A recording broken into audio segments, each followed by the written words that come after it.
আমার নাম রিয়া। রিয়া, বাড়ি কোথায়, জন্ম জেলা? আমার হোম ডিস্ট্রিক্ট পাবনা। পাবনাতে? আর ভাঙ্গুরা থানা। আচ্ছা, এবং আপনি বর্তমানে বয়স কত আনুমানিক? বর্তমানে 24। 24। পেশায় কিছু করছেন? হ্যাঁ। আচ্ছা, কি করছেন? আমি এখন বর্তমানে পুলিশ ডিপার্টমেন্টে আছি। পুলিশ ডিপার্টমেন্টে আছেন, ঠিক আছে। বলুন। আমার শুরু যেটা থেকে মনে আছে আর জি। কি, যেখান থেকে আমরা ওইভাবে খুব একটা ধনী ফ্যামিলিও না, আবার খুব একটা যে গরিব ফ্যামিলি সেটাও না। আমার দুটা মা, আমার বড় মা মারা যাওয়ার পরে আমার মা। জি। তো সেখানে আমার ওই ঘরের 2 বোন আছে। জি।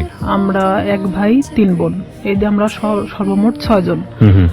আমার যে মা মারা গেছে সে অনেক ছোট রেখে, বাচ্চাদের রেখে মারা যায়। তো সেখানে আমার মাই তাদেরকে লালন পালন করে। আমরা কখনো বুঝতে পারি নাই যে তারা আমার সৎ বোন। আচ্ছা, এভাবে এখনো আমাদের এই ফ্যামিলিটা এভাবেই আছে। আমার বাবা কি করতেন? আমার বাবা কৃষক। আমরা যখন ছোট ছিলাম তখন আমার বাবা রিক্সাও চালাতো। তো সেখানে আমরা সার্ভিস লাইফে 3 জন আছি।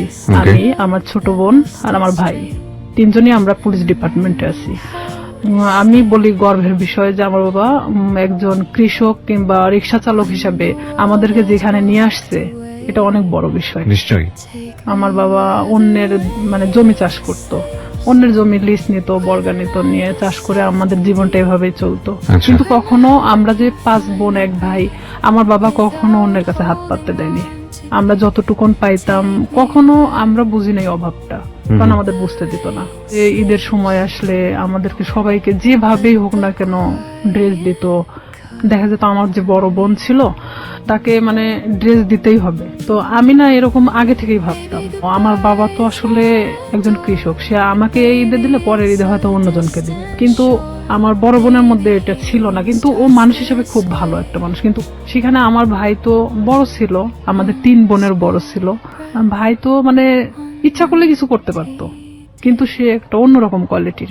তার সাথে কখনো কথা বলা যেত না, রাগান্বিত, সে যেটা ভাববে সেটাই। ওকে। তো এরকম দেখা গেল যে সে যখন এসএসসি পরীক্ষা দেওয়ার পরে সে ফেল করে, কারণ অন্যরকম বন্ধু বান্ধবের সাথে মিশতো, বিভিন্ন করতো। তো বাবা অনেক করতো যে আমার তো একটাই ছেলে আর ভবিষ্যৎ প্রজন্ম তো আমার এটাই। আমার বাবা দেখা যেত আমার ওই 2টা বোনকে বিয়ে দিয়ে দিছে, আমার বড় মায়ের, আর আমার বোন যেটা বড় তাকেও বিয়ে দিয়ে দেয়। তো দেখে আমার চাচা কিংবা আমার ফুপারা সবাই মিলে ভালো ভালো দেখে বিয়ে দিছে। ওকে। দেওয়ার পরে তো এখন থাকলাম আমি। আপনার বয়স কত তখন? তখন আমার বয়স 13 বছর। আচ্ছা। তখন দেখা যেত বিভিন্ন সময় আমাকে বিভিন্ন ছেলেরা দেখতে আসতো, কিন্তু এটা আমি পছন্দ করতাম না। আমার চিন্তা ভাবনা ছিল পড়াশোনা করব, আমি নিজের পায়ে নাও দাঁড়ালে আমি একটা ম্যাচিউরড হওয়ার পরে বিয়ে করব, এরকম আমার চিন্তা ভাবনা ছিল। তো সেখানে দেখা যাচ্ছে যে আমার চাচা চাচিরা যারা আছে আমাদেরকে নিয়ে অনেক রকম কথা বলতো, কারণ তাদের 2 ছেলে 2 মেয়ে, 2 ছেলেই শিক্ষিত, 2টা মেয়ে শিক্ষিত। তো সেখানে তাদের চেয়ে আমরা একটু হলেও নেমছিলাম, কারণ আমার বাবা যখন ছোট ছিল তখন আমার চাচাকে সেই বিয়ে পর্যন্ত সেই পড়াইছে। আমার বাবা ছোট ছিল তারপরও তাকে পড়াইছে আমার বাবা। তো সেখানে আমার ভাইকেও অনেক বোঝানো হয়, সে পড়াশোনা বাদ দিয়ে দেয় অলরেডি, যা তার ভালো লাগে না। ভালো লাগে না, তুমি কিছু একটা করো। আমার বাবার কথা যে কিছু একটা করো, কারণ তোমাকে আমি কত বছর বসায় রাখে খাওয়াবো। আমার ভাই বলে যে আমি কিছু করতে পারবো না, সে একদম চাচাছোলা কথা বলে, বিভিন্ন সময় মাকে মারতে যায়। এক কথায় যে সে অন্যরকম একটা কোয়ালিটির মানুষ। সবার বড় ছিল উনি। হ্যাঁ, উনি কাজ করছে, এগুলো করে, বন্ধু বান্ধবের সাথে মেশে। ও যেখানে 16-17 বছর বয়স, আর ও যাদের সাথে মিশতেছে তাদের 25-26 বছর বয়স। ওকে। আইসে দেখা যেত কেউ কথা বললে তারাই মারতো ধরে। যেহেতু আমরা ছোট ছিলাম, আমার 5 বোনের মধ্যে আমি সবসময় রুখে দাঁড়াতাম। ওকে। তো আমি বলতাম, কেন তুমি মাকে মারতে যাবা? দোষটা তো তুমি করছো, তুমি পড়াশোনা করো না, তুমি বন্ধু বান্ধব নিয়ে আড্ডা দাও। তার কথা যে আমি কেন এই কথাগুলো বলবো? তার ইচ্ছা, বাবা থেকে টাকা যাচ্ছে, ওকে দিতে হবে। নেশা করতো না, কিন্তু তাস খেলতো, এটা খেলতো, সেটা খেলতো। আমার বাবা যখন দিত না তখন দেখা যেত যে ও বিভিন্ন সময় মাঠ থেকে নিয়ে যেত, মাকে জোরপূর্বক ভাবে মাঠ থেকে কারাছেড়া করে নিত, এরকম। তো এই সময়টা কি আপনি লেখাপড়া করছিলেন নাকি? লেখাপড়া আমি তখন স্টাডিং রানিং এ আছি। কোন ক্লাসে পড়ছিলেন তখন? আমি তখন 6-7 এ পড়ছেন। আচ্ছা। আমার ভাই প্রতিনিয়ত আমাকে দেখতে পারে না। ও যদি খাইতে বসে, সেখানে যদি আমি যাই, ও ওখান থেকে উঠে চলে যাচ্ছে, কিংবা ভাতের প্লেটটা আর যদি ফেলে দিল। আমি যদি কারোর সাথে কথা বলি, দেখা যাচ্ছে সেটা নিয়ে এসে বাড়িতে তিলকে তাল বানানো হচ্ছে। মানে বিভিন্ন, যেটা ধর্তব্য তুল্যের মধ্যে বলাই চলে না। অলওয়েজ সময় মানে আমার দোষটা খুঁজে বেড়াতো, কারণ আমি সবসময় প্রতিবাদী ছিলাম। আমি আমার বাবার পক্ষে ছিলাম, আমার মার পক্ষে ছিলাম। আমার বাবা যখন কৃষক, উনি যখন মাঠে কাজ করতো, আমি হেল্প করতাম। বর্ষার শেষে আপনার রসুন, পেঁয়াজ এগুলো অনেক কিছু গাড়া হয়। ওকে। তো সেই সময় আমি আমার বাবার সাথে গিয়ে আমি ওই পেঁয়াজ রসুনগুলো আমি গাড়তাম। মানে দিনের পর দিন এভাবে আমি জমিতে কাজ করতেন? হ্যাঁ, জমিতে কাজ করতাম। তো এলাকার সবাই বলতো যে এটা যদি আমাকে মেয়ে না হয় ছেলে হতো, ভবিষ্যতে অনেক কাজ হতো। তবে আমি পুলিশ ডিপার্টমেন্টে আসার আগে থেকে আমার স্বপ্ন ছিল যে আমি পুলিশ ডিপার্টমেন্টে জব করব। এটা কেন আপনার স্বপ্ন ছিল? এটা জানি না কেন, নয় যে আমি ছোট থেকে অনেক লম্বা ছিলাম। গ্রামের মানুষ সবাই আমাকে সেনাবাহিনী বলে ডাকতো। তো সেখানে দেখা যেত আমার মধ্যে সেই সময় থেকেই একটা জিনিস কাজ করতো যে আমি একটা ডিফেন্সে জব করব। ডিফেন্সে জব করবেন? আচ্ছা। হ্যাঁ, এটা আমার মধ্যে ইচ্ছা ছিল তখন থেকেই। তো সেখানে আমি যখন বাবার দিকটা দেখতে গেলে আমার পড়াশোনার দিকটাকে একটু হলেও পিছিয়ে যেতে হয়। শুক্রবার সারাদিন আমি আমার বাবার সাথে কাজ করতাম। সে ধান নিয়ে আসতো, আমি তার বোঝা উঠায় দিতাম মাথায় দিয়ে। মানে অনেক দূরে, আমার বাড়ি ছেড়ে না হলে 1-1.5 কিলো দূরে। অথচ আমার ভাই কখনো কাজ করতো না। আমার 5 বোনের মধ্যে আমি মানে সবচেয়ে একজন প্রিয় মানুষ ছিলাম। ওকে। আবার নিরীহ একটা বাচ্চা ছিলাম। তো এর মধ্যে আমি যখন 7-এ, যখন আমি উঠি 7-এ ওঠার পরে, তখন আমি হ্যান্ডবল খেলাতে নাম দিই স্কুলে।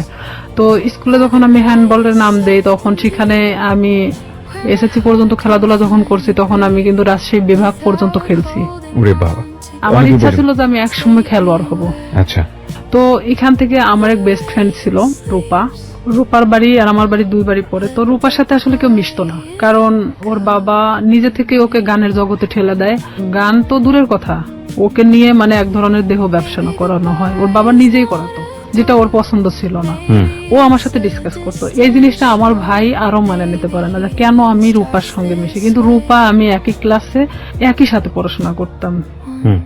বিভিন্ন সময় আমার কাছে আসতো, মানে বইয়ের জন্য কিংবা কোনো কিছুর জন্য।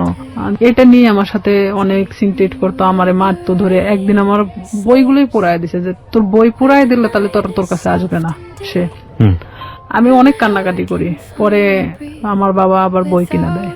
রূপার সাথে আমি তখন গভীরভাবে মিশে যাই যে কেন তার সাথে আমাকে মিশতে দিচ্ছে না। আমি তার সাথে মিশতে থাকি। আমি যখন 8-এ উঠবো, সেই সময় রূপা হঠাৎ করে একদিন মানে ঘুমের ট্যাবলেট খায়। মানে আপনি জানতেন না ওর ঘুমের ওষুধ খাওয়ার কারণটা কি? ওর ঘুমের ওষুধ খাওয়ার কারণটা আমি জানতাম, আগে থেকে জানতাম, কিন্তু ও যে সেদিন খাবে এটা আমি জানতাম না। কারণ ওর বাবা নিজে থেকে দেখা যেত এমন এমন মানুষকে টাকা নিয়ে তার সাথে থাকতে বাধ্য করতেছে, যেটা হয়তো একটা মেয়ের পক্ষে সম্ভব না। যে রূপা এই জিনিসটা পছন্দ করতো না, আর তারপর ওর বাবা এটাকে বাধ্য করতো। ওর পুরো ফ্যামিলি ওকে বাধ্য করতো। তো সেখানে ও অনেক কান্নাকাটি করতো আমার কাছে আসে। তো এর মধ্যে ও একজনকে পছন্দ করতো, নাম হলো আনন্দ। উনি ছিল হিন্দু, রূপা মুসলমান। ও একজন বিবাহিত ছেলে ছিল। ভালোবাসার প্রলোভন দেখে অনেকদিন ওকে ইউজ করছে। আনন্দ ওকে মানে ফুললি না করে দেয়, তখনও এই কাজটা করছে। তো ও যখন এই কাজটা করবে তার কিছু সময় আগেও আমার কাছ থেকে ঘুরে গেছে। ও যে 2 দিন খাইছিল না এটাও আমি জানতাম না। তো এর মধ্যে গিয়ে ও অত ঘুমের ট্যাবলেট খেয়ে নিছে। নেওয়ার পর পরের দিন সকালবেলা রূপার মা আমাদের বাড়িতে আসছে। আমার মেয়ের কি হয়েছে, আমার ভাই ওখানে বসে। তো বলতেছে ও ঘুম থেকে উঠতেছে না, ওর মুখ দিয়ে টিয়া বের হচ্ছে। আমি কিছুই জানতাম না তখন পর্যন্ত, বিষ খাইছে না ঘুমের ওষুধ খাইছে না কি খাইছে। তখন আমি চলে গেলাম ওদের বাড়িতে। যাওয়ার পরে দেখি যে হ্যাঁ, ওর মুখ দিয়ে অনেক গুলটানি বেরোচ্ছে। তখন আমি ওকে অনেক জাগানোর চেষ্টা করি, তো জাগে না। পরে আমি জানতামও না যে ও কি খাইছে। তখন ভাবতেছি যে কে আসলে হসপিটালে নিয়ে যাওয়া উচিত। ওর মা ওর বাবা কি করলো, ওকে উঠায় রাস্তায় ফেলে দিয়ে গেল, যে তোর বেস্ট ফ্রেন্ড মারা গেলে তুই দায়ী। তখন আমার ভাই তো আমার ওখানে খুব মারলো। আমার বাবা আমাকে কখনো গায়ে হাত তোলেনি। আমার বাবা অনেক বকাঝকা দিল, গাল দিল, যে কেন অনেকবার নিষেধ করা হয়েছে ওর সাথে মিশতে, কেন মিশলা। তখন আমি এটাও ভাবতেছিলাম যে আসলে আমার ভুল ছিল, কারণ সে কখন কি করে বসবে, তার লাইফে তো এতটাও ভালো মুহূর্ত নাই। তো ওই মুহূর্তের জন্য ভাবতেছিলাম। তো আবার এটাও ভাবতেছিলাম কোনো মানুষের তো জীবনের কারোর সাথে ডিসকাস করা দরকার, সে নাই আমাকেই বেছে নিয়েছিল। তখন আমি অনেক কান্নাকাটি আমি নিজে থেকেও করলাম, যেহেতু আমার ভাই আমাকে মারছে। কোন ক্লাসে তখন আপনি? আমি ক্লাস তখন 8-এ। ক্লাস 8-এ, ওকে। তখন আমি অনেক কান্নাকাটি করার পরে তখন তারপরেও আমি ওকে ছাড়তেছি না, যে ও যদি মারা যায় তাহলে তো এটা তো আমার প্রবলেম হয়ে যাবে। তো আমি আমার বাবাকে অনেক রিকোয়েস্ট করলাম, চলো আমাদের বাড়িতে নিয়ে যাই। এলাকার কিছু মানে ডাক্তার আছে যে ওই যে সাইকেলে করে মানে ডাক্তারি করে বেড়ায়, তো ওনাকে নিয়ে আসা হলো। তখন উনি বলতেছে যে আসলে ওকে হসপিটালে ভর্তি করা উচিত, ওকে এখানে রাখলে মারা যেতে পারে। তখন আমরা নিজে থেকে তাকে হসপিটালে ভর্তি করি। তার 3 দিন পরে সে একটু স্বাভাবিক হয়। তখন আমি ওকে ওখানেই জিজ্ঞেস করি, রূপা কেন তুমি এটা করছো, আর তোমার জন্য তোমার ফ্যামিলি আমাকে হ্যারেস করতেছে। রূপা ও তো তখন খুব একটা ভালো কথা বলতে পারতো না। রূপা বলতেছে যে কেন আমাকে এই ধরনের কাজ করাতে বাধ্য করা হয়। তো এখানে এলাকার লোকজনও ওনাদেরকে মানে এক ঘরে করে রাখছিল। যে লোকটার সাথে এটা করা হয়েছিল সে লোকটা এসে ওর বাবার চাপ দিছিল টাকার জন্য, যে যেহেতু তার মেয়ে এটা করবে না তাহলে তো 10,000 টাকা নিছে, টাকাটা তো ফেরত দিতে হবে। ও যখন ঘুমের ট্যাবলেটটা খাইছে, খাওয়ার আগে অনেক মারা হয়েছিল, পুরো শরীরটা ফাটানো ছিল। ওকে। পরে ও আমাকে বললো যে দেখ আমাকে এভাবে মারছে, আমি কেন বাইসে থাকবো। আর তা আমি ওকে ডিরেক্টলি এভাবে বললাম যে তুই ঘুমের ট্যাবলেট কেন খালি, তুই তো বাইসে আছিস, পারলে মারা যাতিস, তো এভাবে বেঁচে থাকিস, মারা যাওয়াটা অনেক ভালো না। তো ওরা হলো 2 বোন, সেখানে আমার বাবা যদি 5টা মেয়েকে পালতে পারে, সে কেন 2টা মেয়েকে পালতে পারবে না? তার বাবার জমি আছে, কিন্তু আমার বাবার তো কোনো জমি নাই। তাকে আমি এই কথাগুলো বোঝাতে থাকি যে রূপা দেখো, তুমি নিজে থেকে এখন নিজেকে দাঁড়ানো শেখো। তো সেখানে রূপা বাড়িতে আসে, মানে ও ওখান থেকে চলে যাওয়ার সিদ্ধান্ত নেয়, যে যেখানে ইচ্ছা চলে যাবে। তখন আমি বলি না, এটা অসম্ভব। আমার মাও বলে যে আমার মেয়েকে যেখানে জড়ানো হয়েছে সেখানে তো তুমি এখান থেকে চলে গেলে তখন তারা আরো পেয়ে বসবে। তুমি তোমার বাড়িতে যাও, বাড়িতে যাওয়ার পরে সবার সামনে বলো যে আমি এই ফ্যামিলিতে থাকতে চাই না, তারপরে তুমি যেখানে ইচ্ছা চলে যাও। পরে তাকে আমরা বাড়িতে নিয়ে আসি। নিয়ে আসার পরে আমার বড় চাচা, তারপরে এলাকার কিছু লোকজন, চেয়ারম্যান নিয়ে তার বাড়িতে যাওয়া হয়। যাওয়ার পরে মানে রূপা এক কথায় বলে যে আমি এগুলো করতে পারবো না, যার কারণে আমি সুসাইড করতে চাইছি। তো এখানে তো আসলে রিয়ার সাথে কোনো ইয়ে ছিল না, ও আমার সম্পর্কে জানতো এটাই। তখন ওর ফ্যামিলির সামনে, সবার সামনে যখন এই কথাটা বলার পরে তখন ওর ফ্যামিলি বলতেছে যে না, ওকে ফুসলাইছে, ও ঠিক আছে আমাকে দোষ দিচ্ছে। ও সবার সামনে বললো না, ওর কোনো দোষ নাই, আমি আজকে থেকে এখান থেকে চলে যাবো, আমার যেখানে ইচ্ছা চলে যাবো, আমি এই ফ্যামিলিতে থাকতে চাই না। তখন ও নিজের ইচ্ছায় ওর বাসা থেকে ওর কাপড় চোপড় যা ছিল নিয়ে বের হয়ে চলে যায়। তো সেখান থেকে আমি এক কথায় যে নিঃসঙ্গ হয়ে পড়ি, একা। তখন দেখা যাচ্ছে যে আমার ভাইয়ের সাথে একটা ছেলে পড়তো, ছেলেটার নাম হলো শামীম। তো এই শামীম, আমি তাকে তখন ভাই বলে ডাকতাম, যেহেতু আমার ভাইয়ের ফ্রেন্ড। তো আমাদের বাড়িতে অনেক আগে থেকে ওঠা বসা, সেটা আমি বলতে পারবো না যে কবে থেকে। আমার মনে হয় যে জ্ঞান হওয়ার পর থেকে তাকে দেখতেছি। সে আমাদের বাড়িতে ওঠা বসা করতো, আমি ওইভাবে কখনো তাকে দেখি নাই। আমি আবার কিছু জিনিস নিয়ে ভাবতাম যে আসলে আমার কিছু করা দরকার, পড়াশোনার খরচটাও বেড়ে যাচ্ছে, আর এখানে দেখা যাচ্ছে যে আমি নিজের পায়ে এখন থেকেই দাঁড়াতে চাই। তো সেখানে আমার বাসাটা আসলে প্রপার থেকে 1 কিলো ভিতরে, খুব একটা দূরে না। মাঝখানে একটা অফিস আছে, ডিশ লাইন অফিস। তো সেই ডিশ লাইন অফিসে মেয়েদেরকে নিয়োগ দেওয়া হচ্ছিল যে তারা বিল কালেক্ট করবে। তো 4,500 থেকে 5,000 টাকা বেতন হবে। আমি যদি এই কাজটা করি তাহলে দেখা যাচ্ছে যে অন্তত আমি আমার নিজেকে নিজে চালাতে পারবো, এমনকি আমি একটু হলো নিজের লাইফটাকে বুঝতে শিখবো। তো ওনারা বলতেছে যে তুমি মানে আমাদের ফিক্সড বেতন হলো 4,500 টাকা, আমরা তোমাকে কিছু এলাকা দেব, সেই এলাকাটা নেওয়ার পরে তুমি যদি চাও যে হ্যাঁ আমি তার চেয়ে বেশি নিতে পারবো, তাহলে তোমার বেতনটা বাড়বে।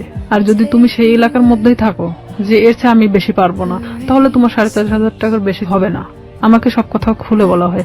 প্রথম মাসটা আমি 350 কার্ড নেওয়া হয়, 4টা এলাকায় 350 কার্ড ছিল, মানে 350 ডিশ লাইন ছিল। তখন আমার তো নিজের এলাকা, প্রপার থেকে আমার বাড়ি যতটুকুন দূরে এতটুকুনের মধ্যে সবকিছু। তো এক একটা বাড়িতে দেখা যাচ্ছে 2টা-3টা করেও ডিশ লাইন থাকে। তো 350 কার্ড খুব একটা বেশি জায়গা না। আমার ভাই এটা পছন্দ করতো না, কিন্তু আমার বাবা পছন্দ করতো।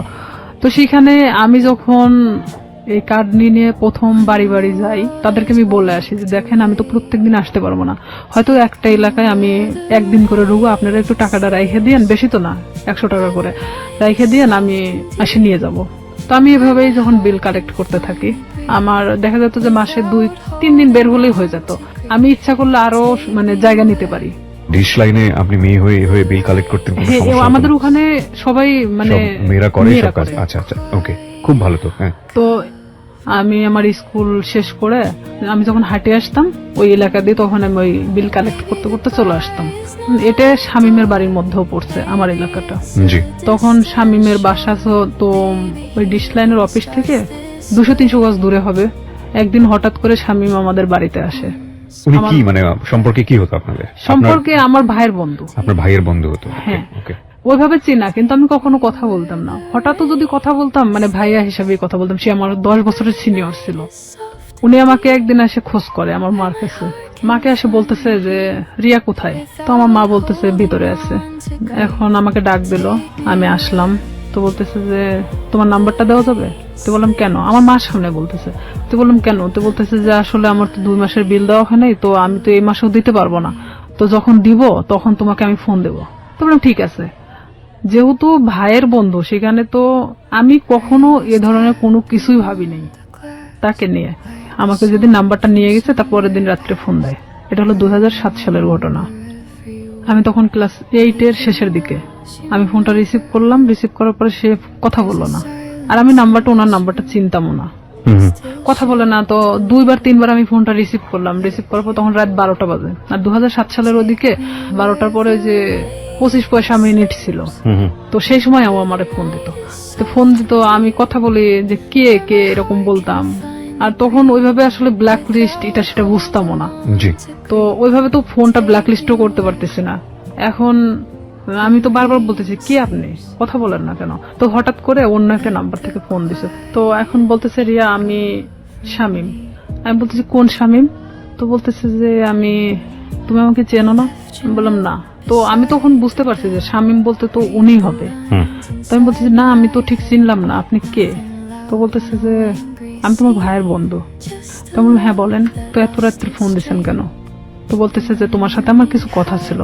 তা আমি বললাম ঠিক আছে বলেন, সমস্যা নেই। তো বলতেছে যে তোমারে কেউ একজন পছন্দ করে। তো আমি জানতাম, আমার এক ক্লাসমেট ছিল, ওর নাম ছিল হামিদুল। তো ও আমাকে এর আগে ঠিক 4-5 দিন আগে আমাকে মানে প্রপোজ করে, যেটা আমি অ্যাকসেপ্ট করি না। না করাতে তো আমি ভাবলাম যে ওরই বাড়ির পাশের, আবার ভাবলাম যে হয়তো ওকে ওই কথাটা বলছে যার কারণে আবার আমাকে এটা জানাচ্ছে। তো আমি বলতেছি আমি জানি যে কে। তো বলছে কে? তো বললাম হামিদুল। আমি ওকে পছন্দ করি না, ওকে নিষেধ করে দিন, ও যেন আমাকে এই ধরনের মানে প্রস্তাব না দেয়। তখন বলতেছে আমি তো এটা জানতাম না যে হামিদুল তোমাকে পছন্দ করে। তাই আমি বলতেছি তাহলে আপনি কার কথা বলতেছেন? তো বলতেছে যে আমি আমার নিজের কথাই বলছি। সে ডিরেক্টলি এভাবে বলতেছে যে আমি আমার নিজের কথাই বলতেছি। সে যখন এইভাবে বলতেছে যে আমি আমার নিজের কথা বললাম, তখন আমি এক মুহূর্তের জন্য চুপ হয়ে গেছি যে সে কি বলে, এটা কি আদৌ সম্ভব যে আমার ভাইয়ের বন্ধু, তারপরে আমার চেয়ে 10 বছরের সিনিয়র?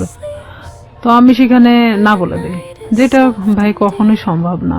কারণ আপনি বলা চলে যে এটা বড় ফ্যামিলির ছেলে, সেখানে আমি কিন্তু এটাতে রাজি না, আপনি অন্য কোথাও দেখতে পারেন। আমি ডিরেক্টলি ভাবে বলে দিলাম। কারণ তখন পর্যন্ত আমার মধ্যে ইচ্ছা ছিল যে আমি শুধুমাত্র বড়ই হব, নিজের লাইফে এমন কিছু করব যেটা হয়তো সবার কাছে আমি উঁচু গলায় বলতে পারবো যে আমি লাইফে এত কষ্টের পরেও এখানে এসে দাঁড়াইছি। তো সেখানে ওর সাথে আমি ওখানে শেষ করে দেই কথা। শেষ করে দেওয়ার পর আমি ওকে বলি যে আপনি আমাকে কখনো ফোন দিবেন না, আর যদি ফোন দেন তাহলে কিন্তু আমার ভাইকে বলে দেব। তখনও বলে যে না, বলার দরকার নেই, আমি কখনো ফোন দিব না। পরে আমিও চুপচাপ থেকে যাই, যেহেতু এটা তার আর আমার মধ্যে কথা হয়ে গেছে, আর সে তো আমাকে ফোন দিবে না বলছে।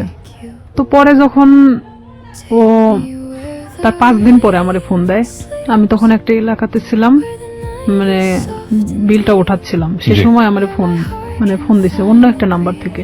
তার যে কতগুলো নাম্বার ছিল আমি নিজেও বলতে পারি না, তার অনেক নাম্বার ছিল।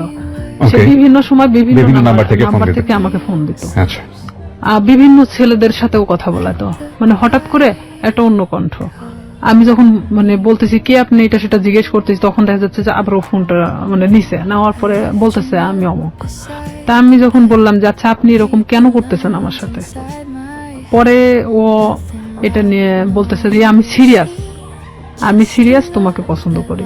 তো আমি বললাম ঠিক আছে, পছন্দ যখন করেন, এটা তো আসলে পছন্দের বিষয় হলো এমন একটা জিনিস থাকে, সেটা হলো যে কিছু জিনিস আছে যে সুন্দর, কিন্তু সেটা আমার জন্য না।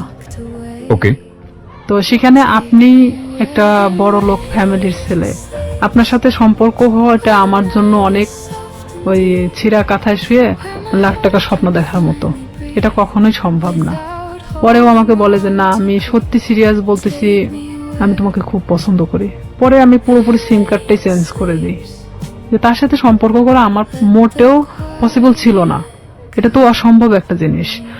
তখন সে আমাকে নেক্সট বার সে আমার সাথে মানে বাজারে দেখা হয় যখন, তখন আমারে বলতেছে রিয়া বিলটা নিয়ে আসিও।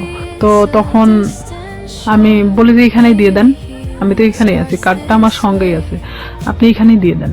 তো বলতেছে না, আমার কাছে তো এখন টাকা নেই, বাসায় যেয়ে নিয়ে আসো। তো আমি তো জানি বাসা তো এমন একটা জিনিস যেখানে সবাই থাকে, বাবা মা ভাই বোন সবাই তো আছে। ওকে। তখন ওনার 3 মাস পেন্ডিং ছিল, যে বিলটা উনি দিচ্ছিল না, ইচ্ছাকৃত ভাবেই সে দিচ্ছিল না। পরে আমি যখন ওর বিলটা আনতে যাই, তো আমি এরকম দরজার সামনে, ওদের রুমটা হলো বেলকনির সাথে যে দরজাটা আছে, এটা হলো ওর ঘরের রুম, মানে ঘরের যে দরজাটা এটা, আর ভিতর দিয়ে একটা দরজা আছে যেটাতে ওর মা বাবারা ওই পাশ দিয়ে বের হয় সবসময়, আর ও এই পাশ দিয়ে বের হয়। তো আমি তো এখানে গিয়ে দাঁড়াইছি, দাঁড়ানোর পরে আমি যখন নক করি, ও বের হয়ে আসে। বের হয়ে আসার পরে তখন আমি কার্ডটা বের করে বললাম যে ভাই বিলটা দেন। তখন আমি জানতাম না ওর বাসায় লোক ছিল না। বিরতি নেব প্রিয় শ্রোতা। এই পর্যায়ে আমরা ছোট্ট একটা বিরতি নিচ্ছি, মাত্র 4 মিনিটের বিরতি। আপনারা শুনছেন close up presence hello 8920 ABC radio FM 89.2 তে। আমি আরজি কিবরিয়া রয়েছে আপনার সঙ্গে, এবং রিয়া আজকে তার জীবনের গল্প এখানে বলছে। রিয়াকে দেখার জন্য বা কোনো কমিউনিকেট করার জন্য, কিছু বলার জন্য আপনারা আসতে পারেন আমার ফেসবুক পেজে। ফেসবুকের ঠিকানা www.facebook.com/kibria.rj। আমি আবারও বলছি www.facebook.com/KEBRIA.RJ, পেজটি আছে আরজে কিবরিয়া নামে। Please like this page. ফিরে আসছি ঠিক 4 মিনিট পর। আসলে এখানে আরেকটা বিষয় যে ওর 6 বোন, 6 বোনই প্রাইমারি স্কুলের টিচার। তো দেখা যায় যে 9টার পরে ওদের বাসা থেকে ওর মা ওর বাবা ছাড়া কেউ থাকে না, এটা আমি জানতাম আগে থেকে। তো ওর এক ভাই, মানে ওকে দিয়ে 2 ভাই, ওর ছোট যে সে হলো ঢাকাতে কোনো একটা এই কম্পিউটার সফটওয়্যার ইঞ্জিনিয়ার। তো ও ওখানে বাড়িতে তো থাকে না, এখন স্বামী শুধুমাত্র একমাত্র বাড়িতে থাকে। তো আমি তো জানি অবশ্যই ওর বাবা ওর মা তো বাড়িতে আছে, কারণ ওর বোনরা তো সবাই টিচার, সবাই যে যার মতো 9টার পরে বের হয়ে চলে যায়। তো এখানে আমি তো গেছি তখন 11:30 বাজে, সেদিন আমি স্কুলে যাইনি, না যাওয়া তো ওখানে গেছি। যাওয়ার পরে এখন আমি ওর যখন ঘরে নক করি, দরজায় নক করার পর ও বের হয়ে আসে, মানে দরজার ওই ভিতর পারে আর আমি বাহির পারে দাঁড়িয়ে। তো আমি কার্ডটা তো হাতে আমার আছেই বের করানো, আমি তখন কার্ডটা ওনাকে দেখে বলি যে আপনি তো 3 মাস পেন্ডিং আছে, তো আপনি বিলটা যদি দিতেন ভালো হতো, আর না হলে ডিসলাইন মানে ডিসকানেক্ট করা হবে। তো এখন ও বলতেছে ঠিক আছে আমি টাকাটা নিয়ে আসতেছি। ভিতরে গেল, ভিতরে যাওয়ার পরে বের হয়ে আসলো, বের হয়ে আসার পরে আমাকে বলছে দাও কার্ডটা দাও, মানে ওখানে সিগনেচার করা হয়। তো কার্ডটা নিয়ে ও ভিতরে চলে গেল। তো সিগনেচার তো ওখানে দাঁড়াই করতে পারতো, তারপরও ভিতরে চলে গেল। আমি কিছু বললাম না, আমি চুপচাপ ওখানে দাঁড়িয়েছি। যেহেতু আমাকে এর আগে প্রপোজ করছে, সেখানে ওর সাথে আমার ওইভাবে কথা বলার কোনো রুচিও জাগতেছে না, কিন্তু আমি একটা কাজের ক্ষেত্রে দেখা যাচ্ছে এটা আমি বাধ্য। তো সেখানে আমিও চুপচাপ দাঁড়িয়ে আছি। ও ভিতর থেকে আসলো, ভিতর থেকে কার্ডটা রেখে আসছে। তাই আমি বলতেছি ভাইয়া কার্ডটা তো রেখে আসলেন, কার্ডটা নিয়ে আসেন। তো বলতেছে যে আসে নিয়ে যাও, এসে নিয়ে যাও। তাই বললাম এটা কি ধরনের কথা, আমার কার্ডটার প্রয়োজন নেই, আমি চলে গেলাম। তো এই বলার পরে ওই আমার থাপ্পড় দিয়ে মানে হাতটা চেপে ধরে। তো ওর বাসাটা এমন কোয়ালিটির একটা জায়গায়, যদিও প্রপারের মধ্যে, মানে পাশে একটু ফাঁকা জায়গা আছে, ওর আশেপাশে মানে কোনো বাড়ি নেই। তো এখানে ওদের বিল্ডিং করা বাড়ি, ছাদ ঢালাই, আর ঠিক এরকম একটা কোয়ালিটির যে রুমটা খুব একটা বড় না খুব ছোট না। সেখানে দেখা যাচ্ছে যে থাইটে লাগানো। তো সেখানে যদি ভিতরে থাই গ্লাস গুলো লাগানো, তো এখানে যদি ভিতরে একজনকে নিয়ে যাওয়া হয়, বাইরে কিছু শুনতে পাবে না। ও আমাকে যখন হাতটা মানে থাপ্পা দিয়ে মানে এভাবে ধরে ফেলে, তখন আমি মানে ওর দিকে একবার তাকাই। ও কি করলো, আমার বাম হাত দিয়ে মানে আমার মুখটা চাপ দিয়ে ধরে, ধরার পরে এক ধাক্কা দিয়ে মানে ওর ভিতরে, দরজার ভিতরে ঢুকায় দেয়। যেহেতু আমি দরজার সামনে দাঁড়াইছিলাম, তখন আমি ভিতরে যাওয়ার পর আমি বলতেছি যে আপনি কেন এগুলো করতেছেন, এটা কেন করতেছেন? আমি তো আপনাকে পছন্দ করি না, আর আপনি আমাকে মানে প্রপোজ করছেন। প্রপোজ করার মানে কি এটা যে আপনাকে সে বাধ্য মানে আপনার সাথে সম্পর্ক করতে? তো ও বলতেছে যে কিভাবে মানে ভালো লাগাতে হয় সেটা আমার খুব ভালো জানা আছে, আমি জীবনে যা চাইছি তাই পাইছি। তাই আমি বললাম, দেখেন আপনি অনেক ধনী একটা ফ্যামিলির মানুষ, আপনি জীবনে যা চাইছেন না কেন সেটাই পাইছেন, আমি মানি সেটা। তো এইভাবে মানে আমি যখন ওর সাথে মানে বলতে থাকি কথাগুলো, কারণ আমি জানি যে বাহির থেকে কিছু শোনা যাবে না, এটা আমিও নিশ্চিন্ত ছিলাম। এক পর্যায়ে সে আমার সাথে অনেক মানে ধস্তাধস্তি করতে থাকে, করতে থাকার পরে এক পর্যায়ে সে আমার সাথে মানে খারাপ কিছু করেও ফেলে। তখন আমি একদম দিশেহারার মতো হয়ে যাই যে আসলে এটা কি হয়ে যাচ্ছে আমার সাথে, এটাকে আমার সাথে আসলে হওয়াটা উচিত ছিল। আমি তাকে তো বারবার মানে বোঝানোরও চেষ্টা করতেছি, তারপরেও তার একটাই কথা যে আমি তোকে যেভাবে হোক আমি চাই, এটাই তার সাথে। বয়সে 10 বছর বড় ছিল? হ্যাঁ, আমার চেয়ে 10 বছরের বড় ছিল। আর আমি তখন বললাম তো প্রথমে অনেক আগেই বলে আসছি, আমি অনেক ভীতু কোয়ালিটির একটা মানুষ ছিলাম, আমি খুব একটা মানুষের সাথে কথা বলতে পারতাম না। আমি যে ডিসলাইনের কাজটা করতাম, এখানেও দেখা যেত আমি অনেকের সাথে কথা বলতাম না, যাইতাম আমি কার্ডটা বের করে দিতাম, তারা টাকাটা দিত, আমি নিয়ে চলে আসতাম, এরকমই। কারণ তারা টাকাটা দিতে বাধ্য। সে যখন জোরপূর্বক ভাবে আমাকে রেপ করা হয় এক কথায়, তো কমপ্লিটলি রেপ। হ্যাঁ, তো সেখানে আমি একদম দিশেহারার মতো চুপচাপ, এক পর্যায়ে যে আমি নিস্তেজ, এতক্ষণ যে আমি ধস্তাধস্তিটা করতেছিলাম তখন সেই মুহূর্তের জন্য আমি নিস্তেজ হয়ে গেছি। মানে আমি এক কথা বলা চলে আমার শরীরে কোনো শক্তি নেই, যে আমি যে কি কথা বলবো এখন, আমার ভাষা জ্ঞান মানে সবকিছু শেষ সেখানেই। তো ওখান থেকে আমি কোনো রকম বের হয়ে চলে আসি। বের হয়ে চলে আসার পরে আমি আমার ব্যাগটা আনতে ভুলে যাই, কারণ আমি যে কিভাবে চলে আসছি সেটা নিজেও জানেন না। আমার মনে হয় যে আমি নিজেও আসলে বলতে পারবো না যে আমি কিভাবে ওখান থেকে আসছিলাম, তবে আমার এটাই মনে হয় যে আমি কোনো না কোনো ভাবে বের হয়ে চলে আসছিলাম। তো সেই মুহূর্তে ও আমাকে আটকে রাখার চেষ্টাও করে নাই, আর আমি বের হয়ে চলে আসছি। ও শুধু দরজাটা খুলে দিয়েছে, আমি বের হয়ে আসছি, এটুকুনি। কিন্তু ওখানে যে আমার ব্যাগটা রয়ে গেছে, আমার কার্ডগুলো রয়ে গেছে, মানে এরকম কোনো জ্ঞান আমার মধ্যে ছিল না, কারণ এরকম শট আমি কখনো খাইনি যেটা ওই মুহূর্তের জন্য পাইছি। তখন আমি বাড়িতে চলে আসি ডিরেক্টলি। বাড়িতে আসার পরে আমার মা জিজ্ঞেস করে তোর ব্যাগ কোথায়। তো এখানে আরো একটা কথা, আমি আরেকজনের সাথে মিশতাম, সে আমার সম্পর্কে ভাগ্নি হয়, সাথী নাম। সে অবশ্য 2013 সালে সুসাইড করছে, মারা গেছে সে। সাথীদের বাড়িতে আমি উঠা বসা করতাম মাঝে মধ্যেই। তো আমি মারা এভাবে বলতেছি, মা আমি মনে হয় সাথীদের বাড়িতে রেখে আসছি, কিন্তু আমি কিন্তু শিওর না, আমি এমনি তাকে বোঝানোর জন্য যে আমি সাথীদের ওখানে মনে হয় ব্যাগটা রেখে চলে আসছি। তাই আমার মা কিছু বললো না, কারণ সাথীদের বাড়ি আমার বাড়ি থেকে 5-6 বাড়ি দূরে। তো সেখানে মা আমাকে আর কোনো কথা বললো না, আমি আমার রুমে চলে যাই। আমি একা এক ঘরে থাকতাম। আচ্ছা। তো আমি আমার রুমে ঢোকার পরে চুপচাপ একা একা কান্না করি, কারণ আমি এই কথাগুলো আমি কারোকে বলতেও পারতেছি না, কারণ এটা সম্ভব না। এখনকার লাইফে হয়তো সম্ভব, কারণ এখন আমরা অনেকটাই বুঝতে শিখছি, অনেকটা প্রতিবাদী হওয়া শিখছি, কিন্তু আজ থেকে 2007 সাল মানে অনেকটা দূরে ছিল। আর তখন গ্রামের মানুষ মানে এগুলো নিয়ে অনেক ভয় পেত, যে আমার সাথে ঘটে যাওয়া ঘটনা যদি আমি কারোকে প্রকাশ করি, লাইফে আমারই অনেক ক্ষতি হবে, দেখা যাবে আমাকে অনেকেই বলবে যে রেপিস্ট একটা মেয়ে, এ ধরনের ইঙ্গিত করবে। যার কারণে আমি চুপচাপ মানে কোনো কথা না বলে কারোকে বলি নাই, আমি সব নিজের মধ্যে রাখি। এভাবে যখন আমি নিজের মধ্যে রাখি, শামীম আমাকে বারবার ফোন দেয়, আমি ফোনটা রিসিভ করি না।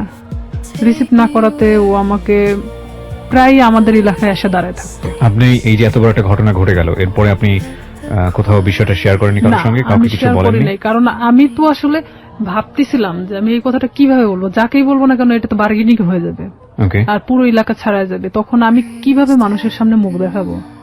আমার তো সুসাইড ছাড়া তো উপায় ছিল না তখন, কারণ এটা মানে একটা গ্রাম্য মেয়ের কাছে যে কতটা লজ্জাজনক। কিন্তু আমি তো একটা গ্রামে বড় হয়েছি, সেখানে আমার কাছে অনেকটাই কষ্টের জনক ছিল, কারণ সেখানে দেখা যাচ্ছে যে আপনি কিছু নাও করলে আপনার কোনো একটা ব্যাড সাইড নিয়ে তারা সবসময় গবেষণা করে, আর এটা তো অনেক একটা বড় বিষয় ছিল। তখন আমি আমার ফ্যামিলির তো কারোকে জানাই নেই, বাট এখানে আমি যে সাথীর সাথেও মিশতাম, মানে এই রূপা চলে যাওয়ার পরে আমি সাথীরও কখনো বলি নাই যে আমার সাথে এরকম কিছু একটা হয়েছে। পরে এটা যখন ঠিক 1.5 মাস পর আমি কেন জানি বুঝতে পারি যে আমার মধ্যে কোনো একটা পরিবর্তন হচ্ছে। পরিবর্তনটা এরকম, হয়তো আমার কোনো কিছু ভালো লাগে না, খাইতে মন চায় না, উঠতে মন চায় না, বসতে মন চায় না, মানে আমি একটা অন্যরকম জিনিস ফিল করতেছি নিজের শরীরের ভিতরে। হ্যাঁ, Right. যেটা এক কথায় যে আমি ঘুমালে উঠতে পারি না, মানে খালি ঘুমাতেই মন চায়। তারপরে আমার মা জিজ্ঞেস করতো যে তুই এরকম তো ছিলি না, খাওয়া দাওয়া বন্ধ, মানে কেমন একটা অন্যরকম। তা আমি বলতাম যে আমি তো অনেক হাঁটাহাঁটি করি, যার কারণে আমার না ঘুমালে আর উঠতে মন চায় না, আমি বুঝতে দেয় না। পরে এইভাবে যখন আমার মা তো ওইভাবে আসলে কখনো ফোর্স করে না, কারণ তারা জানতো যে এরকম কোনো কিছু কখনো হবে না। তখন আমার বড় বোন আমারে অনেকবার জিজ্ঞেস করে যে কি হয়েছে তোর, তুই একা একা থাকিস, কথা বলিস না কারোর সাথে, তো সমস্যাটা কি? বলে না কিছু সমস্যা নাই, এদিকে পড়াশোনা তো, সামনে তো এসেছি পরীক্ষা, আবার এদিকে তো আমি যে কাজটা ধরছি আমার মনে হয় না যে আমি কাজটা করতে পারবো। কারণ আমি তখন একটা জিনিস ভাবতেছিলাম যে আমি আজ বড় হতে গিয়ে অনেক ছোট হয়ে গেছি, এটাই ভাবতেছিলাম। এরপরও আপনাকে ফোন দিয়ে বারবার ডিস্টার্ব করতো, হ্যাঁ। তাই তো? হ্যাঁ, সে বারবার আমাকে ফোন দিত, ফোন দিয়ে বলতো যে তুই কেন ফোনটা রিসিভ করিস না, এতবার ফোন দেওয়ার পর কেন রিসিভ করিস না, তুই তো গাড়ি করেই বলতো। আমি বলতাম দেখেন আপনি আমাকে কেন এরকম করতেছেন, এটা করার মানেটা কি? যা হবার তা তো হয়ে গেছে, আপনি তো একটা মেয়েকে ভোগ করার দরকার ছিল, করছেন। আমি এভাবেই বলি তাকে, তাহলে আর কি দরকার? তো সে আমাকে বলে যে না, কিন্তু তোকে- আপনাকে আমার এই প্রশ্নটা আবারও করতে হবে। এত বড় একটা ঘটনা ঘটে যাবার পরে আপনি বাসায় শেয়ার করলেন না কেন, কাউকে জানালেন না কেন? শেয়ার করে নেই, আসলে এটা আমি অনেকটা ভেবেছিলাম, যেহেতু আমার ভাই পূর্বে থেকে আমার সাথে ভালো সম্পর্ক না, এখানে যদি আমি শেয়ার করে দেখা যাচ্ছে যে অনেকটা আমার দিকেই গড়াবে। আচ্ছা, এটাও একটা বিষয় ছিল। আর একটা কথা যে সমাজ, যেটা মানুষ হয়তো আমাকে খারাপ ইন্ডিকেট করবে যে মেয়েটা এরকম হয়েছে, হয়তো আমার প্রফেশনাল লাইফে আমি যেটা হতে চাচ্ছি দিস ইজ 100% সেখানে true. আমি আমার লাইফ নিয়ে সবসময় বেশি ভাবতাম। আমাদের সোসাইটিটাই ফরচুনেটলি এন্ড আনফরচুনেটলি এরকমই। আমরা কোনো ঘটনা ঘটে গেলে সেটা নিয়ে যতটা ক্যাওয়াস তৈরি করি, কেউ কখনো ভেতরে যাওয়ার চেষ্টা করি না। হ্যাঁ, এবং সেটার রিফ্লেকশন ইদানিং ফেসবুকে এত বেশি দেখা যায় যে সামটাইমস উই ফিল অ্যাশেমড, লজ্জিত হই। আমাদের আসলে প্রত্যেকটা জিনিসই একটা জিনিস কি, আমরা যে কথাটা বলি, আমরা যে কাজটা করি বা যাই করি না কেন, সেটা কিন্তু শুধুমাত্র আমি না, আমার ফ্যামিলি, আমার বেড়ে ওঠা, আমার সবকিছুকে ফোকাস করে। আর কোন একটা মানুষের কোনো পার্টিকুলার বিষয় ধরে সে বিষয়টা নিয়ে নাড়াচাড়া করা, কাউকে খুব সোজাভাবে মন্তব্য করে দেয়া, বিশেষ করে এই যে রেপের মতো ঘটনাটা, যেটা হলে আমাদের সমাজে সবসময় মেয়েদের দিকে আঙ্গুল তোলা হয়, ভিকটিমের দিকে আঙ্গুল তোলা হয়। এবং দেখবেন যে পত্রপত্রিকায় যখন সংবাদ আসে, আমরা আমাদের সামাজিকতার কথা ভেবে ওই মেয়েটাকে আমরা সামনে আনি না, ফোকাস করি না, তার ছবি প্রকাশ করি না।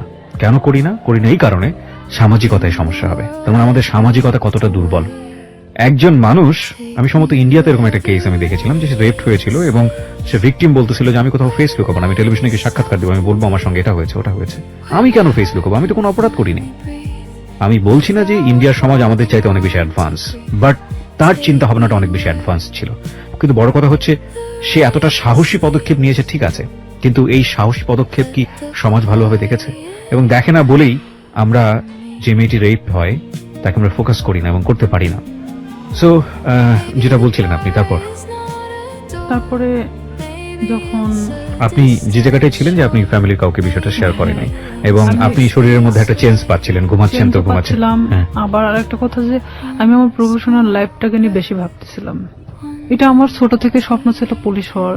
আর আমি এটা জানতাম যে কোনো মেয়ে যদি বিবাহিত কিংবা এরকম কোনো তার ঘটনা থেকে থাকে, তাহলে সে কখনো পুলিশ ডিপার্টমেন্টে ঢুকতে পারবে না। হুম, বিশেষ করে আমি তো কখনো আসলে শামীমকে পছন্দ করতাম না, সে আমার সাথে যেটাই করুক না কেন। আমি ভাবছিলাম যে সাবজেক্টটা ওখানেই ক্লোজ, হুম, আমি নিজে থেকে ওখানে শেষ করে দিছি।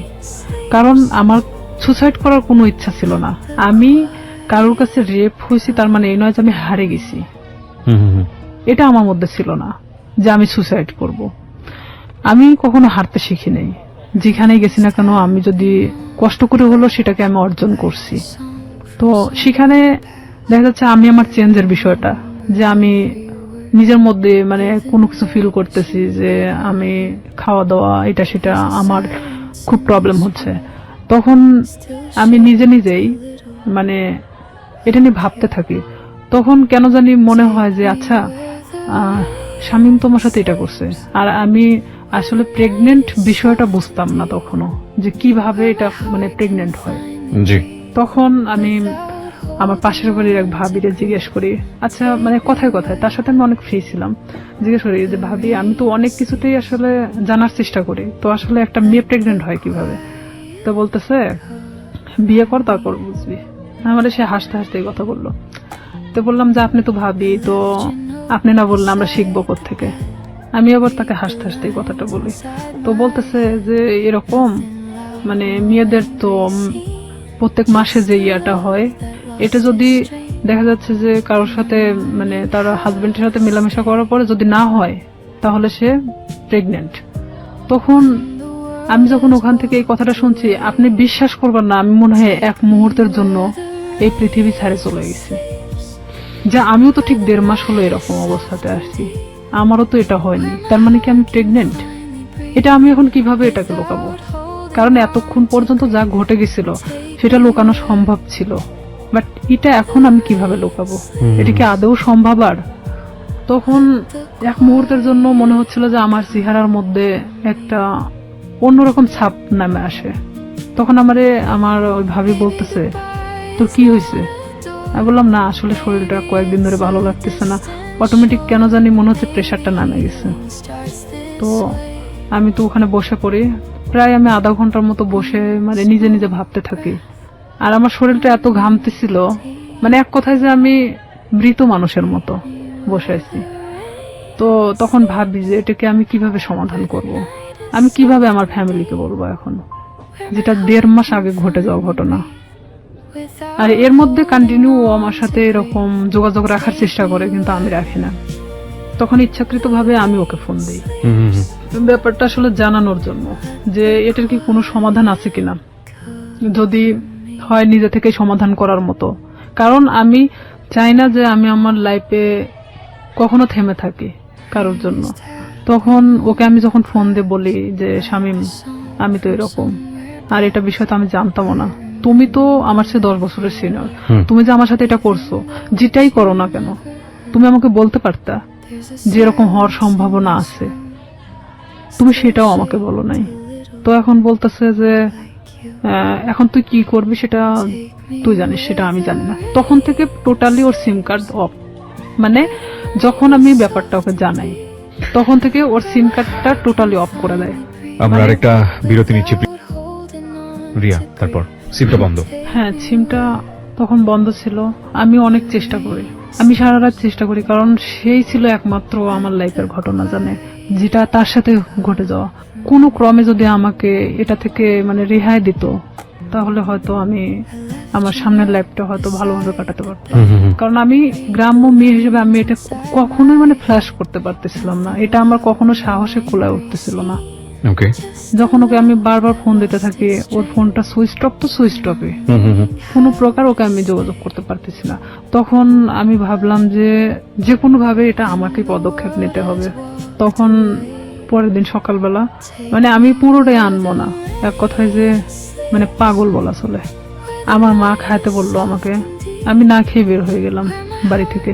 হসপিটালের সামনে বসে আছি, কিছু ডিসপেন্সারি আছে সামনে বসে আছি, ওখানে বসে বসে ভাবতেছি যে আসলে কি করা যায়। ভাবলাম যে আচ্ছা এটা আমি টেস্ট করাই নেই আগে, যে আসলে কি আমি প্রেগনেন্ট কিনা, অযথা এটা নিয়ে আমি কেন ভাবতেছি, নিজে পরীক্ষা করে দেখি। তো এখানে যে প্রেগন্যান্সি টেস্ট করানোর জন্য আপনার যে টেস্ট টিউব যে কাঠিগুলো পাওয়া যায়, ভাবতেছি যে আমি দোকানে কিনতে গেলে তারা ইভেন কি ভাববে আমি একটা অবিবাহিত মেয়ে, তো সেখানে আমি কেনই বা ওটা চাইতে যাবো। আর যেহেতু আমার এলাকার লোক সবাই, তো সেখানে আমি গিয়ে বলতেছি দোকানদারকে, এমন ভাবে বলতেছি যে ওটা আসলে আমার না। তখন আমি বলতেছি আঙ্কেল একটা ওই টেস্ট টিউব ওই কাঠিগুলো দেন তো। তো বলতেছে কার জন্য? তো বললাম আমার এক চাচির জন্য। বলতেছে একটু তাড়াতাড়ি দেন। মানে এমন আমি উৎসাহী দেখাচ্ছিলাম যে আমি আসলে এটার প্রতি কোনো চিন্তা করতেছি না, জাস্ট আমাকে কেউ কিনতে দিছে এরকম ভাব। তো আমি ওটা নিয়ে বাড়ি চলে আসি। বাড়িতে আসার পরে আমি বাথরুমে গিয়ে আমি টেস্ট করাই। টেস্ট করানোর পরে দেখি যে হ্যাঁ আমি প্রেগনেন্ট। আমি মানে নিশ্চিন্ত সেখানে, পরে মানে আমি আর উঠে দাঁড়াতে পারতেছি না। যতটা মানে এটা নিয়ে নিশ্চিন্ত হচ্ছি, এতটা মানে আমি নিজে থেকে মানে নর্মাল হয়ে পড়তেছি। যেহেতু আমি এটা নিশ্চিত হতে পারছি, এখন এটাকে কিভাবে সমাধান করতে হবে সেটা ঠিক আমাকেই করতে হবে। আমি যে দোকান থেকে ওটা নিছি, তো ওই দোকানে গিয়ে আমি বললাম যে আঙ্কেল, মানে যার জন্য কাঠিটা নেওয়া হয়েছিল আমার সে চাচি হয়, তো ওনার তো 1 বছরের একটা বাচ্চা আছে। তো আসলে এটা সত্যি যে আমাদের চাচিমার 1 বছরের একটা বাচ্চাও ছিল। আমি বলতেছি ওনার তো 1 বছরের একটা বাচ্চা আছে, তো উনি আবার তো প্রেগনেন্ট, তো উনি এটাকে অ্যাবর্শন করাতে চাচ্ছে। তো বলতেছে কয় মাস? তো বললাম যে সঠিক তো আমি জানি না। তো বলতেছে যে তুমি শুনে আসিও, তাহলে সে অনুযায়ী মানে বলা যাবে। তো আমি সেই মুহূর্তের জন্য ভাবলাম যে আসলে এটা আমার একদিন ওয়েট করাটা উচিত, যেহেতু এখানে পুরোটা আমি নিজেকে এড়ানোর চেষ্টা করতেছি। জি। পরের দিন সকালে আবার যাই, যাওয়ার পরে বলতেছি যে আমার কাছে বলা হয়েছে 1.5 মাস। তো বলতেছে যে 1.5 মাস হলে আসলে তো আসলে এইভাবে তো এগুলো খুব সেন্সিটিভ একটা জিনিস, অনেক রিস্কি হয়ে যায়। তো থাক না, 1 বছরে যেহেতু বাচ্চা আছে এটা থেকে যাক, সমস্যা কি? তা আমি বলতেছি আসলে আমার চাচাও তো খুব একটা ভালো দেখে না, তো ওই ক্ষেত্রে আসলে চাচি চাচ্ছে না যে বাচ্চাটা রাখুক। তো এখানে আমি বলতেছি না, আসলে আমাকে তো খুব জোর করে বলছে যে বাচ্চাটা সে রাখবেই না। তো সেখানে যদি আপনি পারতেন ওষুধটা দিলে উপকার হতো। তো আমি আসলে সেভাবে উৎসাহ দেখাচ্ছি না, কারণ এখানে দেখাতে গেলে দেখা যায় যে নিজেরটা একটু মানে বেশিটা বাড়ায় আসে। তখন আমি 2-3 বার রিকোয়েস্ট করার পরে তো বলতেছে যে আসলে এটা তো কোনো খুব হাই রিস্ক, তো প্রেগন্যান্সি থেকে থাকে তাহলে কি উনি নিশ্চিন্ত? তো বললাম হ্যাঁ নিশ্চিত যে প্রেগনেন্ট উনি। ওষুধ আমাকে দিল, দেওয়ার পর বলতেছে এই ওষুধগুলো ওনাকে 4টা ওষুধই একসাথে খেতে বলবেন, 12 ঘন্টার মধ্যে এটা অ্যাবর্শন হয়ে যাবে, কিন্তু ব্লিডিং হতে থাকবে। এটা কিন্তু ওনাকে এই ব্লিডিংটা নিয়ন্ত্রণ করার জন্য তাকে কিন্তু ট্রিটমেন্ট নিতে হবে। আমাকে এই কথা বললো। ওকে। আমার চিন্তা যে আমি খাওয়ার পরে যদি অ্যাবর্শন হয়ে যায় তারপর আমি মারা গেলে যাক, বাঁচি মরি ওটা কোনো সমস্যা হ্যাঁ, নেই। আমি তখন চিন্তা করতেছি যে যেটাই হোক না কেন আমি যে কোনো ভাবে বোঝাতে পারবো তাদেরকে যেটা আমার নর্মালি এটা আমার হয়ে গেছে। তখন আমি বাড়িতে চলে আসি। বাড়িতে আসার পরে আমি এই জিনিসটা রাত্রেবেলা খাই। খাওয়ার পরে আমার ঠিক রাত 12টা 12:30টার দিকে আমার পেটে অনেক পেন করে, অনেক ব্যথা করতেছিল। আমি কিছুতেই মানে ঠিক থাকতে পারতেছিলাম না। এদিকে আমি তো আমার একা এক রুমে থাকি, আমি অনেক কান্নাও করতেছিলাম, কিন্তু কারোকে আমি বুঝতে দিচ্ছিলাম না তাহলে কতটা কষ্ট পাচ্ছিলাম ওই মুহূর্তের জন্য। তারপরেও আমি বারবার স্বামীর ফোন লাগাচ্ছিলাম যে এখনো যদি ওকে আমি ফোনে পাই।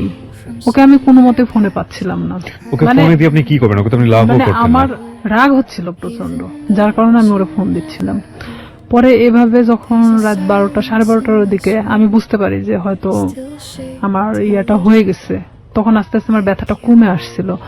আমি যখন বিছানা থেকে উঠে দাঁড়াইছি আমার পুরো এতটাই ব্লিডিং হয়েছে যে বলা চলে যে অনেকটা কথা বলতে পারতেছি না। পাশের রুমে আমার বড় বোন থাকতো, তো আমার বড় বোনকে একবার ডাক দিলাম, তারা তো গভীর ঘুমে আছে। 2-3 বার ডাক দেওয়ার পরে শুনলো, শোনার পর বলতেছি কি হয়েছে? তো বললাম আমি না খুব অসুস্থ। তা আমি শুধু দরজাটা খুলে দিয়ে চলে আসলাম। আয়সা আমি মানে কোনো মতে ঠিক থাকতে পারতেছি না, মানে আমার পেটের ব্যথাটা নাই, বাট এত পরিমাণ ব্লিডিং হচ্ছে যে আমার শরীর থেকে বলা চলে যে সব রক্ত বের হয়ে গেছে। পরে আমার বড় বোন, ও তো তখন প্রেগনেন্ট ছিল, পুরো প্রেগনেন্ট, তখন বাচ্চা হওয়ার জন্য আমাদের বাড়িতে আসছিল। আমার যে ব্লিডিং হচ্ছে মানে এটা তো অনেক নার্ভাস ছিল যে কেন এটা হলো। আচ্ছা আচ্ছা। তখন ও দৌড়ে গিয়ে মাকে ডাকে, মায়ের রুম থেকে মা উঠে আসে, আমার বাবা উঠে আসে, আমার ভাইও আসে। তখন আসে বলতেছে হঠাৎ এরকম কেন হলো। তো এখানে আমি বললাম আমি জানি না, আমি তো ঘুমাচ্ছিলাম, হঠাৎ আমি এটা মনে হলো যে আমি বাথরুমে যাব, তো ওঠার পরে দেখি যে এই অবস্থা, কিন্তু কেন হয়েছে আমি বলতে পারি না। এই বলার পরে মানে আমি অনেক মানে থরথরে কাঁপতেছিলাম, কারণ আমার শরীরে কোনো রক্ত নাই। তখন আমি মানে আমার মৃত্যুর 1 সেকেন্ড আগে আমি কারোর কাছে ছোট হতে চাচ্ছি না। আচ্ছা আচ্ছা। যে আমি কখনোই যে আমি যে রেপ হয়েছি এই কথাটা আমি কাউকে বলতে চাচ্ছি না, কোনো মতেই না। তখন আমার বড় চাচি আসে, আসার পরে সে বলতেছে যে ওর তো যেভাবে ব্লিডিং হচ্ছে তাতে তো ওকে বাঁচায় রাখা কঠিন হয়ে যাবে। তো আমার মা তো ডিম সিদ্ধ দিল, যে ডিম তো একটা শক্তিশালী জিনিস, দুধ ডিম আমারে খাওয়ানোর চেষ্টা করলো। তো আমি ওই মুহূর্তের জন্য খাইলাম, কারণ ওই মুহূর্তে আর আমার রুচিতে সমস্যা ছিল না। মানে আমার যে একটা খাবার প্রবলেম ছিল, এই প্রবলেমটা তখন ছিল না। পরে আমাকে তো হসপিটালে নিয়ে যেতে চাইলো, কিন্তু আমি কোনো মতে হসপিটালে যাচ্ছি না। যে আমি যদি হসপিটালে যাই, আর ওই যে ডাক্তারের থেকে আমি ওষুধটা নিয়ে আসছি, ডাক্তার বলতে ডিসপেন্সারি থেকে, সেই ডিসপেন্সারিটা ছিল ঠিক হসপিটালের গেটের সামনেই। আমার কথা আমার মৃত্যু হয়ে যাক, কিন্তু আমি কখনোই হসপিটালে যাব না। আমি এক কথায় আমার মাকে বলেছিলাম যে না, ওখানে গেলে আমাকে ইনজেকশন দিবে। আমি মানে ওর সিরিঞ্জকে খুব ভয় পেতাম ছোট থেকেই। মা বলতে কি আমার সবাই জানতো যে আমি সিরিঞ্জ অনেক ভয় পাই। আমি বলতেছি না, ওখানে গেলে ডাক্তার আমাকে ধরে ইনজেকশন দিবে, আমি থাকতে পারবো না, আমি মারা যাবো। তার চেয়ে বরং আমি এখানে মারা যাই। আমি কিছুতেই মানে হসপিটালে যেতে ইচ্ছুক না। পরে এর মধ্যে এক ডাক্তারকে নিয়ে আসা হলো, আমার বাবা গিয়ে নিয়ে আসলো। নিয়ে আসার পরে এখনো কিছু বলে নাই যে সেই দিন কি বুঝতে পারছিল কিনা যে আমি কি করছি। সে বলতেছে এটা হঠাৎ করে হওয়ার তো কোনো মানেই হয় না, এটা আসলে টেস্ট করানো দরকার। তখন আমি বলতেছি না, আমি টেস্ট করাবো না। তো বলতেছে কেন? তো আমি বলতেছি যে আচ্ছা, এটা সিম্পল একটা জিনিস, দেখবা কাল ঠিক হয়ে গেছে। তখন আমার মা বলতেছে তোর প্রবলেমটা কি, তুই কেন এগুলোকে টেস্ট করাতে চাচ্ছিস না? তাই আমি বলছি হ্যাঁ ঠিক আছে, টেস্ট করাবো, কিন্তু আমাকে যদি কোনো ওষুধ দেয় আমি খাবো, কিন্তু আমাকে যদি কোনো ইনজেকশন দেওয়া হয় আমি কিন্তু নিব না। মানে তাদেরকে আমি শুধু ইনজেকশনের ভয়টা দেখাচ্ছিলাম। তো বলতেছে আচ্ছা ঠিক আছে। তো এর মধ্যে ওই ডাক্তার যে ব্লিডিং কমানোর জন্য যে ওষুধটা দিয়ে গেছে, এটাতেই আমার অনেকটা কাজ হয়েছে। মানে আমি সকালে ঘুম থেকে উঠে দেখি বলা চলে যে আমার ব্লিডিং নাই, মানে আমার কোনো ব্লাড বের হচ্ছে না। তখন আমি মাকে বললাম, মা আমার তো আর কোনো সমস্যা হচ্ছে না, তো আমার তো আর হসপিটালে যাওয়ার দরকার নেই। তো মা বলতেছে যে তাহলে তো ভালো হয়ে যাচ্ছিস, তাহলে এই ওষুধই খা। তো আমি ওইভাবেই প্রায় 1 মাসের মতো আমি অনেকটা অসুস্থ ছিলাম, মানে উঠে দাঁড়াতে পারতাম না, বসতে পারতাম না। তারপরেও মানে আমি দেখাচ্ছিলাম যে আমি অনেকটা সুস্থ, কিন্তু আমি শারীরিকভাবে ভিতর থেকে খুবই অসুস্থ ছিলাম। তখন আস্তে আস্তে যখন আমি আগের পর্যায়ে আবার ফেরত আসি, আমি সবকিছু ভুলে যাওয়ার চেষ্টা করি। কিন্তু শামীম আবারও যখন দেখলো যে আমি স্বাভাবিক ভালো মানুষ, নিজের মতো করে চলতে পারতেছি, তখন ও কি করলো, আমাকে আবার ফোন দেওয়া শুরু করলো। আমাকে আবার ফোন দেয়। আমি তখন এক ধরনের অনেক বকাবাজি করি, তুই আমাকে কখনো ফোন দিবি না। তখন আমি ওকে তুই তুকারি করে কথা বলতাম যে তুই আমাকে কখনো ফোন দিবি না, আর যদি ফোন দিস আমি এই বিষয়গুলো কিন্তু সবাইকে বলে দেবো।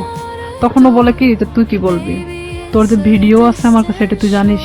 আমাকে ঠিক এইভাবে বলা হয় যে সেদিনকার ঘটনা যে আমার কাছে ভিডিও আছে আমার ফোনে, তুই কি এটা জানিস? আমি মানে ক্রমশ মানে নিজের সাথে মানে যুদ্ধ করতেছি মনে হচ্ছে আমার মধ্যে একটা গেরিলা যুদ্ধ শুরু হয়েছে। তখন আমি অনেকটা শর্ট হয়ে যাই যে আসলে এটা কি হচ্ছে, আমি কি একটা করে সমস্যা আমি এভাবে সমাধান করবো আর একটা করে সমস্যা আমার সামনে এসে দাঁড়াবে? আমি ওকে বলি যে শামীম, এটার বিনিময়ে তুমি কি চাও? আমাকে ভিডিওটা দিয়ে দিতে হবে। তো বলতেছে তার বিনিময়ে আমি যখন যেভাবে চাইবো তখন তোকে সেইভাবে আসতে হবে। আমি বলি এটা অসম্ভব, কারণ আমি যখন অনেকটা কষ্টের মধ্যে ছিলাম, প্রেগনেন্ট ছিলাম, তখন একটা বারের জন্য আমার পাশে এসে দাঁড়াও নাই। আমি এই জিনিসটাকে কিভাবে সমাধান করছি পুরোটা আমার নিজের মতো করে। সেখানে যদি একবারের জন্য ফ্ল্যাশ হতো তখন কি হতো? আসলে এখানে মূল উদ্দেশ্য আরেকটা ছিল যে ওকে না পছন্দ করার। ওর অনেক মেয়ের সাথে সম্পর্ক ছিল, যেটা আমি জানতাম, আমার ভাই অনেক সময় গল্প করতো, যার কারণে ওকে আমি অ্যাকসেপ্ট করতাম না। তাছাড়া এত কিছুর মাঝখানে আমি ওকে অ্যাকসেপ্ট করাটাই স্বাভাবিক ছিল, কিন্তু আমি ওর ঘটনা জানতাম যে ও এরকমই মানুষের সাথে করে, যার কারণে আমি ওকে পছন্দ করতাম না। তখন ও বলে কি, তুই যদি কালকে সকালে আমার বাসায় না আসিস আমি তাহলে তো কিন্তু এই ভিডিওটা দেখবি যে কালকে বিকেলবেলা সবার হাতে চলে গেছে। আমি একবার ভাবতেছিলাম যে আমি কি আমার ফ্যামিলিকে কথাটা জানাবো, আবার এটাও ভাবতেছিলাম যে এটা কিভাবে সম্ভব আমি এই কথাগুলো তাদেরকে বলবো। আর আমার লাইফে তো আমার অনেক বড় হওয়ার দরকার, যেখানে আমি থেমে যাবো এখানেই। হয়তো আমার পড়াশোনা হবে না, হয়তো মানুষ আমাকে নিয়ে বিভিন্ন ধরনের কথা বলবে। আমি কিভাবে সম্ভব যে আমি সামনের দিকে আগাবো? তখন সবকিছু নিজেকে যেভাবেই হোক না কেন আমি বলি যে হ্যাঁ আমি তোমার কথা শুনবো, কিন্তু আমাকে ভিডিওটা দিয়ে দিতে হবে, কিন্তু কোনো কপি রাখা যাবে না। তো আমাকে বলে যে ঠিক আছে আমি দিয়ে দিব, কিন্তু কিছুদিন পর, আগে দেখি যে তোমার মতিগতিটা কি। তখন নেক্সট টাইম আমি ওর বাসাতে আরেকবার যাই। যাওয়ার পরে তখন আমি বিভিন্ন কৌশলে চেষ্টা করি ওর থেকে ভিডিও, আমি ওকে বোঝাতে চাই যে আসলে এক পর্যায়ে ওকে আমি পছন্দ করে ফেলছি। তখন ওকে আমি এভাবে বলি যে ঠিক আছে ভিডিওটা আমাকে দেখাও, আমি নিব না, বাট আমাকে দেখাও, প্রয়োজন হলে তুমি আরো ভিডিও করো, সমস্যা নেই, কারণ এখন আমি তোমাকে পছন্দ করি। আমি তাকে ঠিক এভাবে বোঝাচ্ছিলাম যে আমি ভিডিওটা যে কোনো কৌশলে নিতে চাচ্ছিলাম। তখন এক পর্যায়ে ওর বাসাতে আমি 2 থেকে 3 বার যখন যাই, যাওয়ার পরে ওর এক ধরনের হয়তো বিশ্বাস হয়ে যায় যে আমি হয়তো তাকে পছন্দ করি এখন। তখন সে কি করে, ভিডিওটা একদিন আমাকে দেখাচ্ছিল, মানে তো সেদিন ওর বাসাতে ওর মা আছে, কিন্তু আমি পিছন দরজা দিয়ে ঢুকছি, ও আমাকে কখনো ভিতরে কথা বলতে দিত না। তো ভিডিওটা যখন আমি দেখছিলাম, ওর মা তখন মানে রুমে নক করতেছিল, তখন ও আমাকে বলে কি যে তুমি ওই পাশে ওয়ার্ডরোবের ওই পাশে দাঁড়াও, আমি দরজাটা খুলি। তখন ও ঠিক দরজাটা খুলে ওর মার সাথে কথা বলে, ও ফোনটা আমার কাছে রেখে চলে যায়। ওর মার সাথে যখন কথা বলতেছিল তখন আমি ফোন থেকে আমার মেমোরি কার্ডটা বের করে নিই, ও তখন আমি বুঝতে দেইনি, কিন্তু আমি জানতাম না যে ও সেটা কপি করে অন্য কোথাও রাখছে। মানে এটা যে শুধু ওর কাছে একটা না, কপি করে অন্যান্য জায়গাতে বসে হ্যাঁ রেখেছে। অন্য অন্য ওর মেমোরি কার্ডেও ছিল। কত সালের ঘটনা এটা আপনারা? এটা ওই 2007-এর শেষে 8-এর দিকে। 2007 কিংবা 8 আমি যতদূর জানি যে আইসিটি যে নিয়ম নীতি বা আইন বা অ্যাক্ট সেগুলোও কিন্তু হয়নি। হ্যাঁ, আইন সম্পর্কে অতটা আমার ধারণা ছিল না। আর আমি তো অনেক ছোট ছিলাম তখন, সাথে তখন আমি 8-এ পড়ি। রাইট, ওকে। কপিটা নিয়ে আসার পরে আমি, ও তখন যখন মানে ফোনটা দেখছে যে ওর ফোনে মেমোরি কার্ড নাই, তখন আমি চলে আসার পরে দেখছে যে ওর ফোনে মেমোরি কার্ড নাই, তখন আমারে বলতেছে যে তুমি কি মনে করো নিজেকে খুব চালাক, আমাকে এভাবে বলতেছে। আমি বললাম কেন? তো বলতেছে যে তুমি মেমোরি কার্ডটা খুলে নিয়ে গেছো। আমি বললাম যে আমি তখন ঠিক এভাবেই বলি, আমি এটার অপেক্ষাতেই ছিলাম। তো বলতেছে তুমি, তোমার ধারণা কি করে হলো যে আমার কাছে একটা থাকবে? আমি যেটা তোমাকে দেখাচ্ছিলাম সেটা কপি ছিল, আমাকে এইভাবে বললো। ও কি সত্যি সত্যি ভিডিওটা করেছিল? হ্যাঁ ছিল। ওকে। তারপরে আমি ওটা নিশ্চিন্ত হওয়ার জন্য দেখলাম, এই মেমোরি কার্ডটা আমার ফোনে তুললাম, তুলে দেখি যে হ্যাঁ সেই দিনের যে ধস্তাধস্তির ঘটনাটা ছিল সেটাও পুরোটাই ওর প্ল্যান মাফিক ছিল। ওকে। তখন ওর ফোনটা যে ওর ওয়ার্ডরোবের উপর মানে ভিডিও হচ্ছে এটা আপনি জানতেন? এটা আমি জানতাম না তখনকার জন্য। তখন আমি যখন মেমোরি কার্ডটা বাথরুমের মধ্যে ফেলে দেওয়ার পর আমি ভাবি যে এটা নিশ্চিন্তে শেষ, কিন্তু যখন আমাকে ফোন দিয়ে কথাগুলো বলা হয় যে তুই কি জানিস যে এটার আর একটা কপি আছে, তখন আমি না অনেকটা আবার হয়ে যায় যে আমি এখন এর প্রতি আবার কিভাবে বিশ্বাস ধরাবো। আর না হলে তো সে আমাকে এইভাবেই ব্যবহার করতে থাকবে সারাটা জীবন। কারণ তখন আমি বলতাম যে তাহলে তুমি আমাকে বিয়ে করো, যেহেতু তোমার আমাকে দরকার, তাহলে তো আমি তোমাকে ছেড়ে চলে যাচ্ছি না। দেখুন, একটা মানুষ তার সামাজিক সম্মান বাঁচানোর জন্য কত বড় কত ভয়াবহ রকমের রিস্ক নেয়, অথচ আমরা একটা মানুষের সুযোগ পেলেই তার সামাজিক সম্মানকে জেনে না জেনে কিভাবে ক্ষতিগ্রস্ত করি। আমরা ফিরে আসবো প্রিয় শ্রোতা, মাত্র 4 মিনিটের বিরতি নিচ্ছি। 4 মিনিট পরে এই জীবন গল্পে আবারও ফিরছি, আশা করছি আমাদের সাথেই থাকবেন। ছিলাম রিয়া, আপনি যেটা বলছিলেন যে আপনি জানতে পারলেন যে আরো একটি কপি ওর কাছে আছে। হ্যাঁ, আমি তখন এটাই ভাবতেছিলাম যে তাহলে ওর প্রতি আমি আবার কিভাবে এই জিনিসটা বিয়ে করার প্রস্তাব দিলেন? বিয়ে করার প্রস্তাব দেই। তখন ও এরকম বলে যে না আমি পড়াশোনা করতেছি, তো এখন তো বিয়ে করা সম্ভব না, ফ্যামিলি থেকেও তো এখন বিয়ে দিবে না, বিয়ে করার দরকার নেই, তাহলে আমাকে কিসের দরকার, আমরা এভাবে সম্পর্ক চালায় যাই, সময় হলে বিয়ে করে নেব, এই কথা বলে। আমি বলি না, এটাতে আমি থাকতে পারবো না এভাবে, কারণ তুমি যখন চাইবা তখন আমি যাব, আর এভাবে আমারও তো একটা জীবন, আমি না কোনো সময় তো ধরা পড়ে যেতে পারি, আমার পড়াশোনা আছে। তখনও বলতেছে যে তুমি তোমার মতো চলবা, জাস্ট মাঝে মধ্যে আমার সাথে দেখা করবা। আমি তখন রাজি হই না, যে তাহলে আমাকে ছেড়ে দাও এখান থেকে। তো ও বলে কি যে তুই যদি এখান থেকে বের হওয়ার চেষ্টা করিস তাহলে একটাই কথা বলবো, তোর ছোট বোন আছে, তার সাথেও ঠিক একই ঘটনা ঘটবে, আমার যে ছোট। তখনও কি ওই শামীম কি আপনার বড় ভাইয়ের ফ্রেন্ড হিসেবেই আছে? হ্যাঁ, তখনও আছে। তো আমার ফ্যামিলি তো তখনও জানতো না যে তার সাথে আমার সম্পর্ক এরকম চলতেছে। তখন ঠিক 1 বছরের মাথায় এসে আমার ফ্যামিলি জানে যায়। কিভাবে জানলো, মানে আমি যে ফোনে কথা বলতাম, শামীমের নাম্বারটা আমার ফোনে অন্য নামে সেভ করা ছিল, একটা মেয়ে নামে সেভ করা ছিল, মেয়েদের নামে। আমি ফোনটা রেখে গোসল করতে যাই, আমাদের তো বাড়িটা নদীর পাশে, তো নদীতে গোসল করতে যাই, তখন আমার বড় বোন ফোনটা দেখতে দেখতে শামীমের নাম্বারটা, মানে সে দেখে ভাবে যে এই নাম্বারটা সম্ভবত আমার ভাইয়ের ফোনেও দেখছে। আচ্ছা। তখন আমার বোন এই নাম্বারটা নিয়ে এসে তার সাথে মানে অ্যাড করে। আর এই নাম্বারটা এখানে একটা মেয়েদের নামে সেভ করা, তার মানেটা কি? তখন আমার বোনের মানে অলরেডি বাচ্চা হয়ে গেছে, 7 দিন না 8 দিন বয়স। তো সেখানে ও যখন ভাইয়ের সাথে ডিসকাস করে এই বিষয়টা নিয়ে যে নাম্বারটা কার, তখন দেখছে যে এটা শামীমের নাম্বার। তখন আমি যখন বাড়িতে আসি গোসল শেষ করে চেঞ্জ করার পরে আমার ভাই আমাকে ডাকে। সে কিন্তু আমার সাথে কথা বলে না, ডাকতে বলতেছে যে এই নাম্বারটা কার। তখন এক পর্যায়ে আমি মনে চুমকে উঠি, প্রশ্ন করতেছে কেন। তখন আমি না চুপ মেরে তাকায় আছি। তখন বলতেছে যে নাম্বারটা কার। তো আমি বলতেছি শামীমের। তো বলতেছে যে শামীমের নাম্বার তোর ফোনে কেন? বুঝলাম তোর ফোনে আছে, কিন্তু অন্য একটা নামে কেন? তখন মানে আমি কোনো কথা বলতে পারি না, চুপচাপ দাঁড়ায় আছি। আমার ভাই আমার একটা থাপ্পড় মারে, এমন ভাবে মারে আমার মানে এই গালটা ফাটে রক্ত বেরোয় যায়। বড় ভাই? হ্যাঁ। তখন আমার মা ধরার পরে বলতেছে যে মারামারি বাদ দিয়ে আসলে ঘটনাটা কি হয়েছে সেটা জানে। রাইট। তখন আমার মা আমাকে জিজ্ঞেস করলো যে তার সাথে তোর কিসের সম্পর্ক। তো আমি তাদেরকে বললাম যে সে আমাকে পছন্দ করে, আমিও তাকে পছন্দ করি। ঠিক ব্যাপারটা নর্মালি বলে দিলাম। আসলে কি পছন্দ করতেন? এক পর্যায়ে এই 1 বছরের মধ্যে তার সাথে আমি এভাবে এই ধরনের থাকতে এক ধরনের মায়া তৈরি হয়েছে, মানে পছন্দ হয়ে গেছে। ওকে। যে আমি তো তাকে, সে আমাকে ছাড়তেছে না আর আমিও তার থেকে বের হতে পারতেছি না।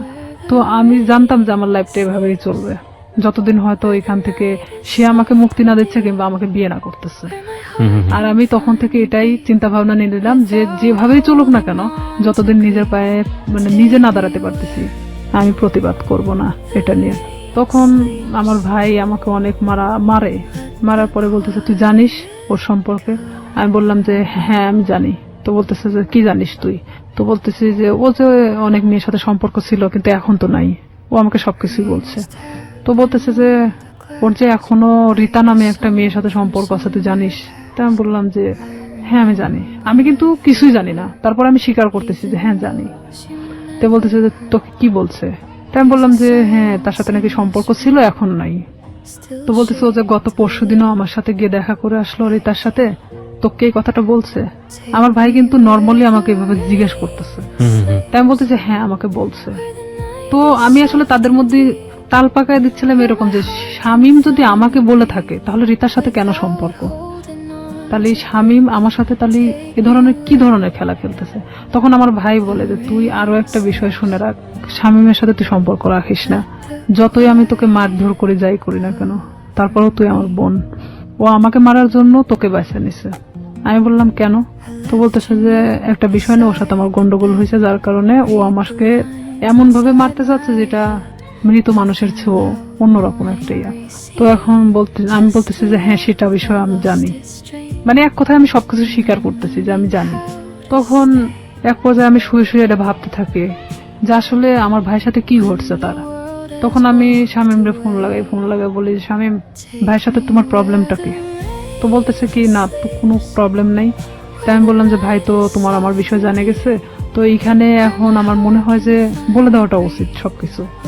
তো বলতেছে যে না বলো না, এখানে সমস্যাটা হলো কি আমি তো পড়াশোনা করি, এখন যদি আমি তোমাকে বিয়ে করি, ও তখন এখন এক ধরনের নর্মালি মানে কথা বলতেছে, তোমাকে যদি আমি এখন বিয়ে করি তাহলে আমাকে কিন্তু গার্মেন্টসে থাকা ছাড়া উপায় হবে না, কারণ আমার ফ্যামিলি তোমাকে কখনোই মানে নেবে না। তারা চায় যে তার ছেলেকে বিয়ে দিবে একটা চাকরিজীবী মেয়ের সাথে। আমার রাগ ওঠে একটু যে তুই জানিস যে তোর ফ্যামিলি তোকে আমার সাথে বিয়ে দিবে না, এটা আমিও জানতাম, তাহলে আমার সাথে এটা করার দরকার ছিল কি? এক পর্যায়ে তার সাথে আমার অনেক রাগারাগি হয়। এটা 2008 সালের ঘটনা। তারপরে শামীম এক পর্যায়ে আমার সাথে একটা ব্রেকআপ সৃষ্টি করে। সে চাচ্ছিল যে আমি তার থেকে দূরে সরে যাই, আর আমিও তখন এক পর্যায়ে চাচ্ছিলাম যে আমি যে কোনো মূল্যে ওকে চাই। সে আমার জীবনটাকে নিয়ে এভাবে খেলতে পারে না, কারণ আমার ফ্যামিলি তখন জেনে গেছে যে তার সাথে আমার সম্পর্ক চলতেছে। তখন এক পর্যায়ে আমি আমার ফ্যামিলির সাথেও যুদ্ধ করি, আর এদিকে ও আমাকে কিন্তু যতটাই ভালোবাসুক না কেন আমার ফ্যামিলি থেকেও দূরে সরায় দিছে। দেখা যাচ্ছে আমার ফ্যামিলির বিষয়ে অনেক কথা বলে যে তোমার ভাই আমার থেকে দূরে সরানোর জন্য তোমাকে এই ধরনের হয়তো খারাপ কথা বলে আমার সম্পর্কে। তো আমি দেখতাম যে অবশ্যই আমার ভালোবাসার সম্পর্ক ফাটল ধরানোর জন্য তারা হয়তো এই ধরনের তার খারাপ বিষয়গুলো তুলে ধরে। তো এক পর্যায়ে আমার ফ্যামিলির সাথে কথা বলা বন্ধ করে দেই আমি। 2011 সালে ওর সাথে আমার ফুললি ব্রেকআপ হয়ে যায়। মানে ওর সাথে আমার কোনো প্রকার যোগাযোগ নেই। হঠাৎ করে মানে ও ফোন টোন অফ করে দিছে, কোনোভাবে খুঁজে পাওয়া যাচ্ছে না, মানে আমি অন্তত ওকে খুঁজে পাচ্ছি না। এক পর্যায়ে এলাকার এর মধ্যে সবাই জানে গেছে যে শামীমের সাথে আমার সম্পর্ক, কিন্তু এই যে পূর্বে যে ঘটনাটা যে সম্পর্কটা সৃষ্টি হলো কোথা থেকে এটা কিন্তু কেউই জানতো না। ব্রেকআপের পরে আমি দিশেহারা হয়ে যাই যে আমি এখন কি করব। তখন এর মধ্যে 2010 সালে তো আমি এসএসসি পাস করছি। অলওয়েজ সময় নিয়োগপত্র দেখে থাকি যে কখন কোথায় নিয়োগ দিচ্ছে। হুম হুম হুম। এক পর্যায়ে দেখি যে হ্যাঁ পুলিশে নিয়োগ দিচ্ছে, কিন্তু আমার বয়স হয়নি, 18 বছর পূর্ণ হয়নি। দিশেহারার মতো আমি একজন ঘুরি, এবং ঘুরতে ঘুরতে এক পর্যায়ে আমি ভাবি যে না, আমার একমাত্র এখন বাঁচার উপায় আমার নিজেকে চালানোর মতো একটা লাইফ তৈরি করতে হবে। জি। 2012 সালের সেপ্টেম্বরের দিকে একটা নিয়োগ হয় পুলিশ ডিপার্টমেন্টে। এর মধ্যে কিন্তু শামীমের সাথে আমার কোনো প্রকার যোগাযোগ নেই, কোনো প্রকার সম্পর্ক নাই আর। ওকে, কিন্তু মনের মধ্যে ভয়টা কাজ করে, না জানি কখন ভিডিওটা পাবলিশ করে দেয়, তাই কি? নাকি ও ভিডিওটা? হ্যাঁ, ভিডিওটার বিষয়টাও ছিল। আর একটা কথা যে এক পর্যায়ে আমি ওকে ভালোবেসে ফেলছিলাম। হুম হুম। আর একটা বিষয় যে আমার এটা চিন্তা ছিল যে তুই যদি ভিডিওটা ফ্ল্যাশ করিস, অন্তত আমি তোর গলায় ঝুলে যাব। আমি জানতাম যে তারপরে পাবলিসিটিতে এটা দেখাবে না।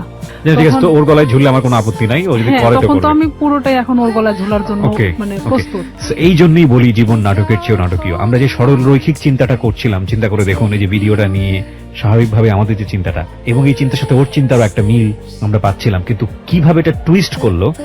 হিন্দি সিরিয়াল আসলে দেখার দরকার নাই। আমার মনে হয় যে নিজের এক একটা এরকম জীবন গল্প যদি জানা যায়, এটা সিরিয়ালের চেয়েও অনেক ভয়াবহ কিছু। ওকে, এটা ভাবতেছি যে ওর গলায় ঝুলে দেবো, তখন ও চাচ্ছে কি যে ভিডিওটা আমি কখনো ফ্ল্যাশ করবো না। ও নিজে নিজেই মানে ভিডিওটাকে শেষ করে দিছে, এমনকি আমার নাম্বার টাম্বার সবকিছু ওর থেকে শেষ করে দিছে। এক পর্যায়ে ওর নাম্বার টাম্বার যখন সব চেঞ্জ করে নিছে, তখন তো ওর সাথে কোনো যোগাযোগের কোনো ইয়ে নাই আমার। আমি তখন দিশেহারা একটা ইয়ে যে আমাকে এখন আমার লাইফের দিকে আগাতে হবে, Okay. যেভাবে হোক আমি একটা সরকারি চাকরি করব। 2012 সালে যখন এই সেপ্টেম্বরের দিকে এই নিয়োগটা হয়, আমার ভাই চাচ্ছিল না যে আমি পুলিশ ডিপার্টমেন্টে আসি, কারণ ও অনেক আগেই কিন্তু ডিপার্টমেন্টে যোগদান করছে। আমার ভাই না চাওয়ার কারণ একটাই, সে চাচ্ছিল যে আমি যদি পুলিশে ঢুকি নিশ্চিত আমি শামীমকে বিয়ে করব। আচ্ছা আর আচ্ছা। আমার ভাই কোনো মতেই শামীমকে মানে নিতে পারতেছিল না। হুম হুম। তাতে আমাকে ত্যায্য করতে তারা রাজি আছে, কিন্তু শামীমকে কোনো মতে তারা মানতেছে না, কারণ ও এর আগেও আমার ভাইয়ের জানা মতো অনেক মেয়ের সাথে এই ধরনের ঘটনা ঘটাইছে। কিন্তু আমার সাথে কি ঘটনাটা ঘটছে এটা তো আমার ফ্যামিলির এমনকি কেউই জানতো না।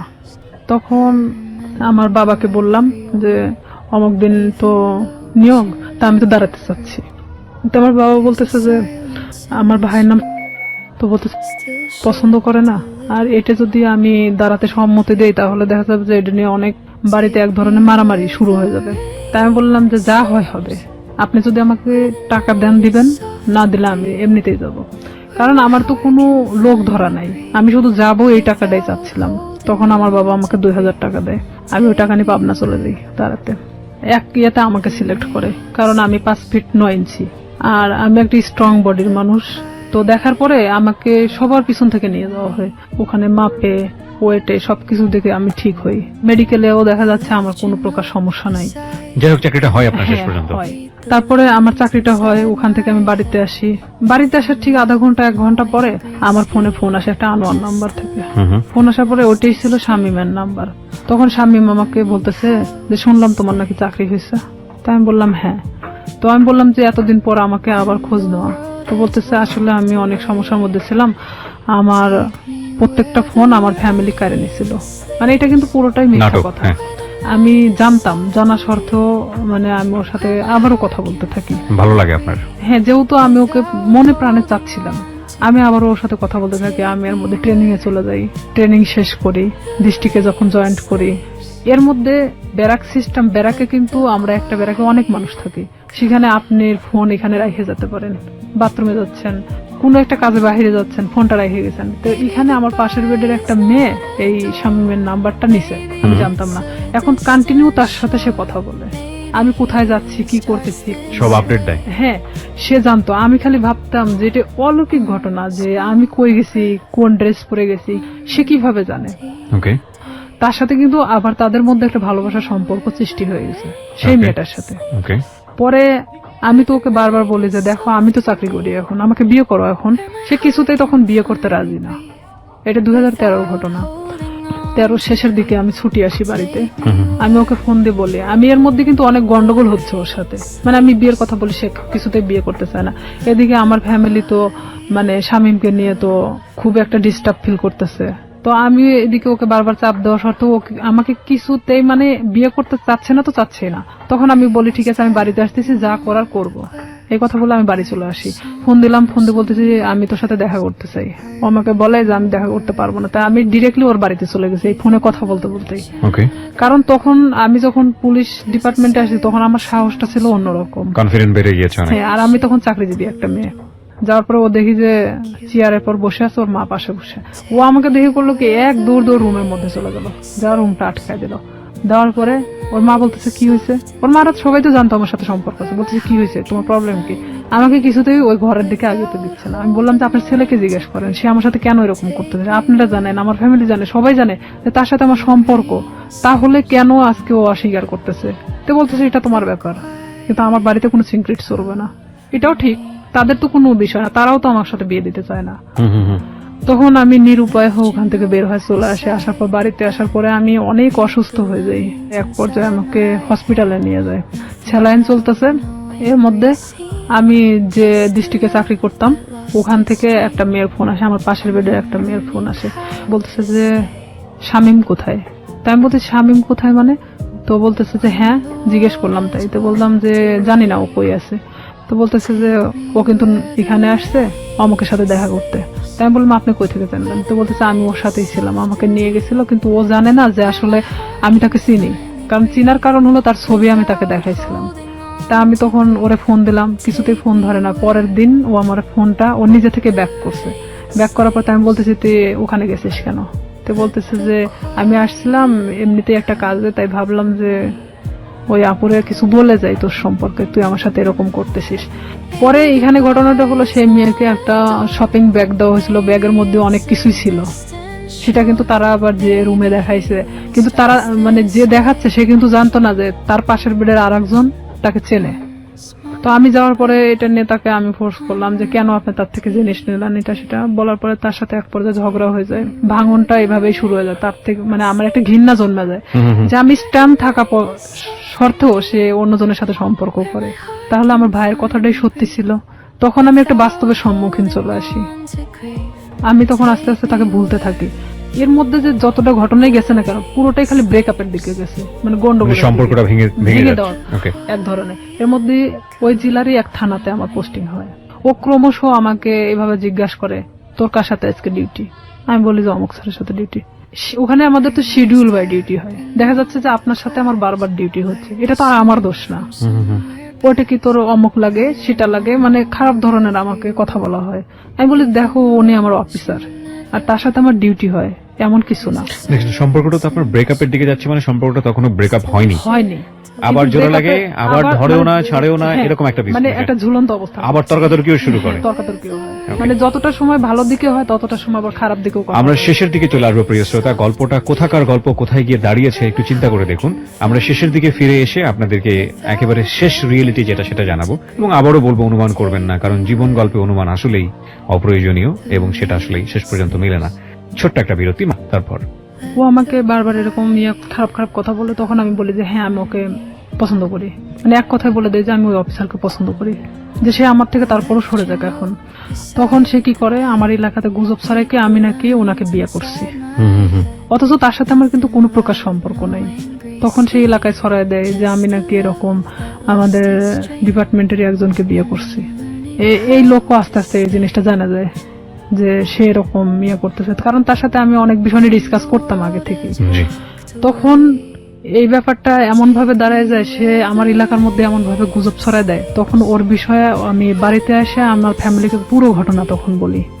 বলার পরে আমরা থানাতে যাই। থানাতে গিয়ে আমাদের যে অফিসার আছে অফিসারের সাথে কথা বলে এটা বিষয়ে আমরা একটা পদক্ষেপ নিই। নেওয়ার পরে ও তো বাড়ি থেকে পালায় যায়। ওর ফ্যামিলির লোকজনও কেউ ছিল না, কারোকে ধরতে পারে না। পরে শামীমকে ফোন দেওয়া হয়, মানে স্যার ফোন দেয়, ফোন দিয়ে বলে থানায় আসার জন্য। তো সে এক কথায় যে সে নিরুদ্দেশে, জীবনেও মানে তাকে ধরা ছোঁয়ার বাহিরে, এক কথায় এরকম। আপনি কি মামলাটা করেন নাকি শুধুমাত্র মামলা হয়? জিডি করি। জিডি করেন আপনি? আচ্ছা। আমার কথা যে সে আমার জীবন থেকে সরে গেছে, চলে যাক, সমস্যা নাই, অন্যের উপর দোষ চাপাচ্ছে কেন? পরে সে আমার কাছে অনেক ফোন দিয়ে ক্ষমা টমা চায় যে আমি জীবনে তোমার লাইফ সম্পর্কে কিছু বলবো না, যা হয়েছে হয়েছে। তুমি ইয়েটা উঠায় নাও। তো একদিকে দেখা যায় যে ভালোবাসার ক্ষেত্রে আমি তুলেও দেই সেটা। পরে এটা নিয়ে যার কথা বললাম, যে অফিসারের কথা, এই এক পর্যায়ে সে আমাকে বিয়ে করতে চায়, যেটা সবাই জানে গেছে, ঠিক আছে আমি তোমাকে বিয়ে করব। সে কিন্তু ডাইরেক্ট সাব ইন্সপেক্টর। আমি জানতাম যে সে বিবাহিত না, সে এতদিনও আমাকে কিন্তু বলতো সে বিবাহিত না। ওকে, যেই ভদ্রলোকের কথা আপনি বলছেন তার সঙ্গে আপনার একটা রটনা চারদিকে হয়েছিল। চারদিকে মানে এটা শুধু শামীম ঘটাইছিল। ওকে, But তো উনি এখানে- রাজি হয়েছিলেন এক পর্যায়ে আপনাকে বিয়ে রাজি করার জন্য? হয়েছিলেন এইভাবে যে তার সাথে আমার এর মধ্যে কিছুটা মানে সম্পর্ক এভাবে গড়ে ওঠে যে শামীম যখন এভাবে ছড়াচ্ছিল তখন আমার ডিপার্টমেন্টাল দিক থেকেও ওই যে মেয়েটার সাথে ওর কানেকশন ছিল, হুম, সে আবার আমার ডিপার্টমেন্টে এভাবে ছড়াচ্ছে আচ্ছা। যে আমি তাকে বিয়ে করছি। তো আমার ডিপার্টমেন্টে অনেকেই জানতো যে আমি তাকে বিয়ে করে ফেলছি। তো সেখানে দেখা যাচ্ছে সে আমাকে এক কথায় বলে দেয় যে যেটা ঘটে গেছে তাহলে আমি তোমাকে বিয়ে করব। ওকে, সে আমাকে তো আপনি পছন্দ বিয়ে করতো। করেন এক পর্যায়ে? এক পর্যায়ে আমি তাকে আমার ফ্যামিলির অনুমতি নিয়ে বিয়ে করি। আমি বলি এটা যে- আপনার জন্য একটা ভালোই প্রস্তাব ছিল আমি হ্যাঁ। বলবো। আমার ফ্যামিলি বলে যে হ্যাঁ ঠিক আছে, পছন্দ হলে বিয়ে করাটাই ভালো হবে, যেহেতু এটা গুজব ছড়াই গেছে। তখন আমি তাকে বলে যে ঠিক আছে ফ্যামিলিগতভাবে আমরা বিয়ে করবো। সে বলে যে আমরা এখন এভাবে তো ছুটি পাই না, তা আমরা নিজে নিজে করে নিই, পরে আমরা ফ্যামিলিগতভাবে ইয়ে করে নেবো। তো এখানে আমি কিন্তু সেটা রাজি হয়ে যাই। ঠিক তার 1.5 মাস থেকে 2 মাসের মাথায় আমি জানতে পারি সে বিবাহিত, তার বাচ্চা বলছে। তখন সেই যেটা আপনি বিয়ের আগে তাকে জিজ্ঞেস করেননি? আমি জিজ্ঞেস করছি অনেকবার, কিন্তু বিয়ের আগে ওইভাবে আমি অতটা ক্লোজ ছিলাম না। ও তার কি সাথে। বলেছে যে না আমি বিবাহিত না? না, ও অনেকবার স্বীকার করছে যে আমি বিবাহিত না। তো জানলেন আপনি, জানার পর? জানার পরে আমি তখন অনেকটাই কষ্ট পাই। কষ্ট পাওয়ার পরে কষ্ট পাবেন কি? আমি তো যতদূর জানি যে এটা একটা মানে মারাত্মক রকমের আইন ভঙ্গন, এবং এই হ্যাঁ। পুলিশের এত বড় অনেক একটা পোস্টে বড়। থেকে সে এই ধরনের কাজ করেছে মানে তো তার ক্লোজ হয়ে যাওয়ার অনেক কথা। কষ্ট পাই। কষ্ট পাওয়ার পরে ওকে আমি বলি যে এটা আমার সাথে করার কি দরকার ছিল। বাট সাহসটা পায় কিভাবে? হ্যাঁ, সে সাহসটা পাইছে এভাবেই যে একটা ছেলে আমাকে এভাবে হ্যারাস করতেছে, তার সম্পর্কে তো আমি তার সাথে ডিসকাস করতাম। সেটা তো অন্য হিসাব, এটা তো ইনফর্মাল হিসাব। কিন্তু ফর্মালি তো যদি যায় তাহলে তো চাকরি ফর্মালিটি থাকবে হিসাবে না। সে এটাই ভাবতেছিল মেয়েটা তো এত কিছুর পরেও যেহেতু প্রকাশ করে নাই, তাহলে আমার ব্যাপারটাও হয়তো ওইভাবে প্রকাশ করবে না। ওকে, তার কিন্তু মধ্যে তার একটা- ফার্স্ট ওয়াইফ তো হ্যাঁ। ঝামেলা করতে পারে। কনফিডেন্স এরকম ছিল। আচ্ছা, তখন এরকম যখন আমি দেখলাম যে না, আইনার সাথে আমার সংসার করা সম্ভব না, তখন আমি কিভাবে আমার ফ্যামিলিকে বলবো আবার যে আমি বিয়ে করার পরে এখন সংসার করতে চাচ্ছি না। না সম্ভব না কেন ভাবলেন? শুধু এই বিয়েটা সম্ভব না মিথ্যার মানে কারণে? তার বাচ্চা আছে, 2টা বাচ্চা, অলরেডি 2টা বাচ্চা তার। ওয়াইফের সঙ্গে কথা হয়েছিল প্রথম? তার প্রথম ওয়াইফের সাথে আমি কথা বলছি। কি বলেন পরে। উনি? আহ, প্রথম উনি- ওয়াইফ জানতো বিষয়টা? ওনার প্রথম ওয়াইফ জানতো বিষয়টা কিরকম। ইনার সাথে যখন সম্পর্কটা হয়, বাট বিয়ে না এমনিতেই, তখন উনি আমাকে বলতো আমার ভাবির সাথে কথা বলো। আপনাকে ওনার ভাবির সাথে হ্যাঁ, কথা বলতো? মানে ওনার ভাবি মানে For what? ওনার কেন কথা বলতে ওয়াইফ ওনার ভাবি সাজতো। তাহলে কি এখানে দেখা যাচ্ছে না যে ওনার ওয়াইফ ব্যাপারটা জানতো? ওকে, ব্যাপারটা শুধু আমি জানতাম না। ভাবির সঙ্গে কি বিষয়ে কথা বলতেন? এই ভাবির বিয়ের সঙ্গে বিষয়ে নিয়ে কথা কিভাবে বলতেন? বিষয়ে কথা বলতাম, আমি বলতাম যে আমি তোকে পছন্দ করি। বলে যে হ্যাঁ পছন্দ, সে তো আমাকে বলে যে তুমি ওকে পছন্দ করো। মানে অনেক বিষয় নিয়ে, আসল কথা এক কথায় যে একটা প্রেমিক প্রেমিকার মধ্যে একটা ভাবি আসলে যা হয়, সে সবকিছু একটা ওয়াইফ হলে তো কখনো মানা সম্ভব না আমার মতে। মানে ওনার ওয়াইফের সঙ্গে কথা হতো ঠিকই, কিন্তু আসলে আমি জানতাম ওনার ভাবি, ওনার ভাবি হিসেবে, এবং উনিও সেটাই বলতো যে আমি ওনার ভাবি হই। ওনার বাচ্চাদের সাথে আমি কথা বলতাম, কারণ আমি জানতাম যে ওনার ভাইয়ের বাচ্চা এগুলো। এক পর্যায়ে সে যখন আমি সংসার করব না, তখন বলে যে কেন করবা না, আমি কি এমন একটা কথাই তো ভুল বলছি, তো আমার তো তোমাকে পালার মতো সামর্থ্য আছে। এটা সেটা আমাকে অনেক কিছু বোঝায়। তাই আমি বলি ঠিক আছে, তাহলে আমি বাচ্চা কাচ্চা নিয়ে নিই, যেহেতু আমারও তো একটা লাইফ আছে। সে বলে যে না এখন বাচ্চা নিতে হবে না, এটা সেটা, মানে সে কোনো প্রকার আমাকে বাচ্চা নিতে দেবে না। তার মানে তখন কি আমি এটা বুঝবো না যে আমার লাইফের যত টাকা পয়সা আছে তারা আমার দিক গ্রাস করানোর চেষ্টা করতেছে? ক্রমশ সে আমার দিকে মানে টাকা পয়সা সবকিছু থেকে মানে আমার থেকে চাইতে শুরু করে। সে আমাকে দেওয়ার দূরের কথা, সে নিজেই আমার থেকে নিতে শুরু করে। ব্রেকআপ হতে হতে হতে হতে এখন লাস্ট পর্যায়ে আমাদের টোটালি ব্রেকআপ হয়ে গেছে। ওকে, এই পর্যায়ে সেই ব্রেকআপের পরে শামীম এসে করতেছে কি, আমার বিভিন্ন ফেসবুক আইডি খুলতেছে, বিভিন্ন ছবি আপডেট করতেছে। মানে যেখানে আমি কখনো ফেসবুক চালাই না, সেখানে দেখা যাচ্ছে ফেসবুক চালানো হচ্ছে। মানে আমার নামে অনেক কিছু করা হচ্ছে যে আমি নাকি আবারও বিয়ে করছি, কিন্তু আবারও এলাকার মধ্যে এক ধরনের গুজব ছড়ানো হচ্ছে। অনেক কিছু আমাকে একদিক থেকে শামীম আবারও চাপের মুখে রাখছে। মানে মাঝখানের জীবনটা ছিল একরকম, আর ফার্স্ট লাইফ আর এই লাস্ট লাইফটা আবার আগের মতো। ওকে, তো এখানে আমি শামীমকে অনেক ফোর্স করি যে দেখ, আগে তো আমি অনেক নিরীহ একটা মানুষ ছিলাম, কিন্তু আমি আমার সার্ভিস লাইফ 5 বছর, এখন কিন্তু উঠে দাঁড়ানোর মতো শক্তি আমার আছে। তো আমার সাথে এমন কোনো কিছু করো না যেটাতে তোমারও ক্ষতি হবে বাট সবার ক্ষতি হবে। সো রাইট নাও আপনি যেটা বলছেন যে আপনি যাকে বিয়ে করলেন তার সঙ্গে আপনার ডিভোর্স, হ্যাঁ, এখন ডিভোর্স থেকে আপনি দিয়ে দিয়েছেন, হ্যাঁ, আমি নিজে আপনি কোনো আইনি অ্যাকশনও নেননি। আসলে কি নিব, নিয়ে লাভটা কি? আমি এটা করছিলাম যে তার নামে আমি জিডি করছিলাম, মামলা করার মানে সিদ্ধান্ত নিয়েছিলাম আমার ফ্যামিলি থেকে। পরে মানে যখন আমার ফ্যামিলি, আমার বড় জ্যাঠা বলে যে যা হবার তা তো হয়ে গেছে, এই জিডি মামলা মোকদ্দমা, তারা আসলে এক ধরনের সরল সোজা মানুষ। তারা চাচ্ছে যে আসলে এগুলো করার কি দরকার, যা হবার তা তো হয়ে গেছে। ওকে, সেখানে তো মামলার দিক থেকে দেখা যাচ্ছে যে সে আমাকে মিথ্যা বলে হয়তো আমাকে বিয়ে করছে, কিন্তু তারপর থেকে তো আমাকে সে মানে ছাড়তে চাচ্ছে না। মানে বিষয়টা জটিল আকার ধারণ করতে সবকিছু মিলে, এই জন্য আপনি আর আবার পরবর্তীতে আগান এখানে দেখা যাচ্ছে যে আমার লাইফেও অনেক ক্ষতি হয়ে যেত, যে ওনার ওয়াইফ যদি টোটালি না করতে যায়, তার সাথে আমার কোনো যোগাযোগ হয়নি। তাহলে সেক্ষেত্রে আপনি তাহলে প্রবলেমে সেক্ষেত্রে পড়তেন। উনি যদি আমাকে বিভাগীয় একটা মামলা দিত, আমি থাকতে আমার হাজবেন্ডকে সে ফুসলিয়ে বিয়ে করছে, তার হাজবেন্ডও হয়তো এই কথা বলে উঠতো যে আমাকে সে ফুসলাইছিল, কারণ তাহলে সেটার সেক্ষেত্রে কোনো আপনি প্রমাণ নাই। বিপদে পড়তেন। তো সেখানে দেখা যাচ্ছে যে আমার কথাগুলো ভিত্তিহীন ছিল। আমি সবকিছু ভাবে আবারও সেখান থেকে সবকিছু ক্লোজ করে চলে আসছি। এরপরেই কি আপনার পিছনে স্বামী আবার দৌড়দৌড়ি শুরু করে? হ্যাঁ, এখন ও আবারও আমার পিছনে। ওকে বিয়ে শাদী করেনি? ও বিয়ে করছে, বিয়ে করার পর বউ ছাড়া দিছে, তারপরে আবার আপনার পিছনে? হ্যাঁ, এখন ও চাচ্ছে যে আমি। এখন কি করছে? ফেসবুকে আপনার নামে স্ক্যান্ডাল তৈরি করার চেষ্টা করছে। ফেসবুকে স্ক্যান্ডাল তৈরি করাটা খুব সহজ এই কারণে যে আমরা যারা সাধারণ মানুষ আছি, যারা এই অনুষ্ঠানটা শুনছেন, বিশেষ করে তাদের মধ্যে অনেকেই আছেন তারা খুব সহজ সরল। তারা একটা স্ক্রিনশট দেখলেই মনে করেন যে না জানি কি আছে এর মধ্যে, এই ঘটনা ছি ছি ছি ছি। যে আমাদের সবারই একটা বড় সমস্যা হচ্ছে, আমরা সবাই ফার্স্ট ইমপ্রেশনে চিন্তা করি। ফার্স্ট ইমোশন, রাস্তায় একটা ঘটনা ঘটছে, কেউ একজন মার খাচ্ছে, আপনার মনে হবে সে চুরি করেছে, সে কারণে সে মার খাচ্ছে, এবং দৌড় দিয়ে গিয়ে আপনি দুটো মেরে চলে আসলেন। এই যে মনে হওয়ার ব্যাপারটা, এটা আমাদের first emotion. First emotion maximum টাইমই রং থাকে। আমরা কখনো বিহাইন্ড দ্য রিজন কখনো চিন্তা করি না, কজ কিংবা প্রুফ বিহাইন্ড দ্য রিজন কখনো চিন্তা করি না। একটু ঠান্ডা মাথায় 2 মিনিট ভেবে যে ওটার প্রতি আমাদের রিয়াকশনটা কি হবে সেটা জানাই না। ওটা একটা পোস্ট দেখলাম, ইচ্ছা মতো গালিগালাজ। কিছুদিন আগে, আমি নাম মেনশন করবো না, আমাদের খুব বিখ্যাত প্রিয় একজন ক্রিকেটার তার বোনকে নিয়ে ছবি দিয়েছে ফেসবুকে, সেখানে আস্তাগফিরুল্লাহ, মানে এত বাজে বাজে কমেন্টস। এই যে মেন্টালিটি গুলো না, এই মেন্টালিটি গুলোর প্রধানতম কারণ হচ্ছে আমরা ফেসবুকটাকে খুব হালকা ভাবি নেই। আমরা মনে করি যে এখানে একটা কমেন্টস দিলাম, দিলেই কি না দিলেই কি, এমন একটা জগৎ, এটার সাথে বাস্তবের কোনো যোগাযোগ নেই। কিন্তু এটা ভুল, কারণ দিন দিন এটা এত বেশি ক্রাউডি একটা প্লেস হচ্ছে, এখানে আপনি যেটাই করেন না কেন, যাই করেন না কেন, সেটা কিন্তু একটা ছাপ রেখে দেয়। ভুল করলেও সেটা একটা ছাপ রেখে দেয়, এবং একই সাথে ভালো করলেও সেটা একটা সম্মান বয়ে নিয়ে আসে। আমরা কেউই ভুল শুদ্ধের ঊর্ধ্বে না, কিন্তু এই যে স্ক্যান্ডাল তৈরি করা কিংবা একজনের নামে বদনাম রটানো, একজনকে বিপদে ফেলা, এটা করা ওটা করা, এই ব্যাপারগুলো না খুব সহজেই করা যায়। কারণ আমরা যদি বলি, আমাদের বাঙালি সেন্স এই জিনিসগুলো খুব ইন্টারেস্টিং। আমরা দেখবেন যে কেওয়াস পছন্দ করি। সিম্পল একটা উদাহরণ, মাটি খোঁড়া হচ্ছে, সেখানে 10 জন লোক দাঁড়িয়ে থেকে দেখছে, আপনিও দাঁড়িয়ে থেকে দেখছেন, নতুন কিছু নেই, বাট আমরা খুব কৌতূহল প্রবণ একটা জাতি। তো সেই জায়গাতে যখন এই ধরনের কেওয়াস তৈরি হয়, বিভিন্ন মানুষ সেই কেওয়াস তৈরি করার সুযোগ নেন, কারণ কেওয়াস খুব অতি সহজেই তৈরি করা যায়। তো এই ফেসবুকে স্ক্যান্ডাল করাটা খুবই ইজি, এবং স্ক্যান্ডাল করে ফায়দাও খুব সহজভাবে নেওয়া যায় আর কি। তো আমাদের মতো মানুষ, বিশেষ করে আমাদের রিয়াদের মতো মানুষ, তাদের জন্য, তাদের ফিউচারটাকে নষ্ট করার জন্য এই ধরনের স্ক্যান্ডাল এটা খুব কাজে লাগে।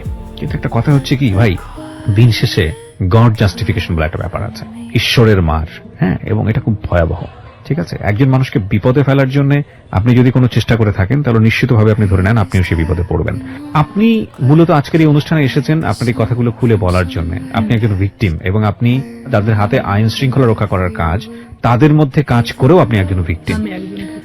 এবং আপনার পুরো পরিচয়টা আমি এখানে গোপন রেখেছি। আপনার যে নাম আপনি ব্যবহার করেছেন সেটা ছদ্মনাম আমি বললাম, এবং বাকি যাদের সঙ্গে ওনার সম্পর্ক, তাদের কাউকে আমরা এখানে ফ্ল্যাশ করিনি বা এক্সপোজ করিনি। তার প্রধানতম কারণ হচ্ছে আমাদের সামাজিক অবস্থা। প্রচন্ড সম্মান আছে আমাদের যে পুলিশ বাহিনী, তাদের চেষ্টার প্রতি, তাদেরকে আমি রেসপেক্ট করি আমাদের এই অনুষ্ঠান থেকে। সেখান থেকে এসে আপনি সৎ সাহস নিয়ে আজকে এখানে এই বিষয়গুলো বলে গেলেন, এবং আপনি লাস্টে এই কথাটাও বললেন যে শামীমকে বিরত থাকার জন্য, নইলে আপনি বাধ্য হবেন কোন একটা অ্যাকশন নেবার জন্য। অ্যাকশন নিব বলতে নিছি তো অলরেডি অ্যাকশন নিয়ে নিয়েছে। অলরেডি ও আমাকে এমন ভাবে হ্যারাস করতেছে, দেখা যাচ্ছে 2 টাকার নোটের উপর আমার নাম্বার, বিভিন্ন জায়গা থেকে আমাকে ফোন দিচ্ছে। ফোন দিয়ে বলবে কি, কয় টাকা দরকার, কয় টাকা দিয়ে থাকবেন, মানে এই ধরনের আমাকে কমেন্টস করা হচ্ছে। কি অ্যাকশন নিয়েছেন আপনি? ঈদের পরের দিন থানাতে যাওয়ার পরে আমি স্যারকে সব কথা খুলে বলি, মানে আবারও সেই জিডি করা হয়। জিডি মামলা করেননি? জিডি মামলা করেছেন? আমি আসলে করতে চাই না, যে মামলা করলে আমাকেও যেতে হবে তারিখে তারিখে, বেল পাই যাবে। ও ঠিকই আবার আগের মতো আরো হয়তো ভয়ঙ্কর হতে পারে। তো আমি সাধারণ জিডি করছি এর কারণে যে ওকে বোঝানোর জন্য। তো এখন করে জিডির কোনো অ্যাকশন কি হয়েছে? হ্যাঁ, আমি ওনার সঙ্গেই ওদের বাড়িতে আসি, মানে আমাকে দেখার পরেই ও বের হয়ে চলে যায়, মানে এমন ভাবে বের হয়ে চলে যায় ওকে, মানে আমি যে দেখা দিচ্ছি দিতে দিতে ও মানে মোটরসাইকেল নিয়ে টান দিয়ে চলে যায়। আচ্ছা, এখানে জিডিটার বিষয়টা আমি যত জানি, জিডিটা একসময় এনকোয়ারি হয় এবং এটা যদি সত্যতা পায় তাহলে অটোমেটিক্যালি মামলায় রূপ নেয়। মামলার রূপ নেয়, কিন্তু এটা ঘটনাটা হলো কি যে আমি স্যারকে এভাবে বলছিলাম যে যেহেতু আমার লাইফে পিছনের ঘটনাগুলোতে আমি কোনো অ্যাকশন নেইনি, তো আমি চাচ্ছিলাম যে শুধু এখান থেকে বিরত করার জন্য। এখানে যেহেতু আমার ফ্যামিলি কিন্তু এখন আমার পাশে নেই, এক পর্যায়ে আমি ডিভোর্সের পরে পুরোটাই আমার ফ্যামিলি থেকে ভিন্ন আছি, তো কেউ যেহেতু আমার পাশে নেই সেখানে তো আর আমার লড়াই করে কোনো লাভ নেই। আমি চাচ্ছি যে সে যেন আমাকে ডিস্টার্বটা না করে, তাহলে তো আমি ফুললি আমার মতো জীবনযাপন করতে পারতেছি না, আমি আমার ফ্যামিলির উপর নির্ভরশীল না আমি অন্য কারোর উপর। সবাইকে একটা বিষয় সতর্ক করছি, যারা আজকের এই অনুষ্ঠানটা শুনছেন, আমি জানি অনেকেই সতর্ক হবেন না, তারপরও দুই একজন তো নিশ্চয়ই হবেন, সেজন্যই বলি কোন ধরনের কোন ডকুমেন্টস বা কাউকে যদি আপনার মনে হয় যে আপনি তাকে হেয় করবেন, যে কোনোভাবে হোক সামাজিকভাবে হেয় করবেন, সেই রকম কোনো ডকুমেন্টস যদি পাবলিকলি আপনি ওপেন করেন, ফেসবুকে হোক বা অন্য যে কোনো কোথাও হোক, আপনি যদি ওপেন করেন without his or her permission, যাকে আপনি এটা ওপেন করছেন, যাকে আপনি এক্সপোজ করছেন, যাই করেন না কেন, আপনি যদি তার অনুমতি ছাড়া এটা করেন, সেটা কিন্তু আইসিটি অ্যাক্টে আপনার এগেইনস্টে খুব কঠিনতম একটা মামলা হয়ে যাবে। এবং আপনার কিন্তু কোনো জাস্টিফিকেশন নাই একটা মানুষকে, সে ভুল করুক বা অন্যায় করুক ন্যায় করুক, তার কোনো প্রুফ দিয়ে আপনি সেটা ফেসবুকে একটা প্রচারণা চালাবেন। কারণ সামাজিক মর্যাদা যদি ক্ষতি হয়, সেই সামাজিক মর্যাদা ক্ষতির ঘানি কিন্তু আপনাকে টানতে হবে, এবং এগুলো কিন্তু নিয়ম আছে, আইন আছে। সুতরাং কোনো ধরনের মন্তব্য করা থেকে শুরু করে, কাউকে হেয় করা থেকে শুরু করে, এবং ফেসবুকে এমন কোনো কারো বিরুদ্ধে কোনো ডকুমেন্টস, সেটা প্রোপাগান্ডা ছড়ানোর জন্য হোক বা কারো বিরুদ্ধে কোনো ফায়দা নেবার জন্য হোক, যদি আপনারা কখনো এটা করে থাকেন কোনো মেয়ের বিরুদ্ধে, কোনো ছেলের বিরুদ্ধে, যার কোনো বিরুদ্ধে, তার মানে আপনি বিপদে আছেন। সুতরাং এটা প্লিজ করবেন না, কারণ সে যে কোনো মুহূর্তে আপনার এই বিষয়গুলোকে ইস্যু করে আপনার এগেইনস্টে মামলা করতে পারবে। আপনারা যদি মনে হয় এরকম কাজ করে কাউকে সামাজিকভাবে হেয় করবেন, তাহলে মোদ্দা কথা হচ্ছে আপনি নিজে নিজের বিপদ ডেকে নিয়ে আসছেন। সুতরাং সচেতন হন। আজকে হয়তো রিয়া জিডি পর্যন্ত থেমে আছে, কিন্তু আমি বিশ্বাস করি বাংলাদেশের পরিবর্তন আসছে, অনেক রিয়া জিডির কথা চিন্তাও করবে না, তারা সরাসরি মামলা দিয়েই বসবে। এবং এসব বিষয়ে মামলায় কিন্তু বাংলাদেশ সরকার খুবই খুবই খুবই অ্যাক্টিভ। অনেক ধন্যবাদ, আপনি এখানে সাহস করে এসেছেন। আপনার মাধ্যমে একটা মেসেজ আমি আজকে সবাইকে দিতে চাইলাম, এবং সেটা মনে হয় অনেকেই পেয়েছেন। আমরা সবসময় একটা কথা বলবো যে একজনের জীবন গল্প আরেকজনের শিক্ষা হোক। কাউকে কোনোভাবেই ছোট করাটা আমাদের মূল উদ্দেশ্য নয়, এবং মূল টার্গেটটাই হবে সে যেই হোক না কেন, তাকে আলটিমেটলি, সে যত যদি ভিকটিমও হয়, সে যদি কাউকে অপরাধও করে, তাহলে তাকে সঠিক পথে নিয়ে আসা, এবং সেটা সুন্দরভাবে। একটা মানুষকে শাস্তি দেওয়াটাই মূল কথা নয়, একটা মানুষ যাতে শাস্তি না পায় তাকে সুন্দর করে বুঝিয়ে বারবার সেখান থেকে ফিরিয়ে নিয়ে আসা। উনি শামীমের ক্ষেত্রে সেটা করে যাচ্ছেন। শামীমকে শুধু একটা আজকের অনুষ্ঠান থেকে একটা কথাই বলার আছে, সেটা হচ্ছে it is the highest time. আমি জানি আপনি এই অনুষ্ঠানটা শুনতেছেন, আমি আপনাকে রিকোয়েস্ট করব, আমি জানি আপনি সমাজে অনেক ভালো কাজ করেছেন, হয়তো আপনি আপনার ব্যক্তিগত জায়গা থেকে, আমরা সেগুলোকে রেসপেক্ট করি। আপনি ওনার লাইফে যেভাবে লেগে আছেন, সেটা উনি যেটা বললেন সেটা যদি আমরা মেনে নিই যে সত্য, আমি জানি আপনাকে যদি বক্তব্য দিতে দিতাম তাহলে তো আপনার পক্ষ থেকে কোনো বক্তব্য ছিল, কিন্তু যেহেতু আপনার স্বামী স্ত্রীর সম্পর্কে নাই, সুতরাং দুজনের জায়গা থেকে, ওনার জায়গা থেকে আমি যতটুকু সত্য নিয়েছি, এই জায়গা থেকে শুধু এতটুকুই বলার আছে, আপনি নিজেকে নিবৃত করুন, থামুন এখানেই, নইলে আপনার জন্য ভবিষ্যৎটা হয়তোবা সুখকর হবে না। কারণ উনি এরপরে হয়তো রেগে গিয়ে বড় কোনো স্টেপ নেবেন। আমরা চাই আপনারা সবাই ভালো থাকুন। আজকের মতো শেষ করছি প্রিয়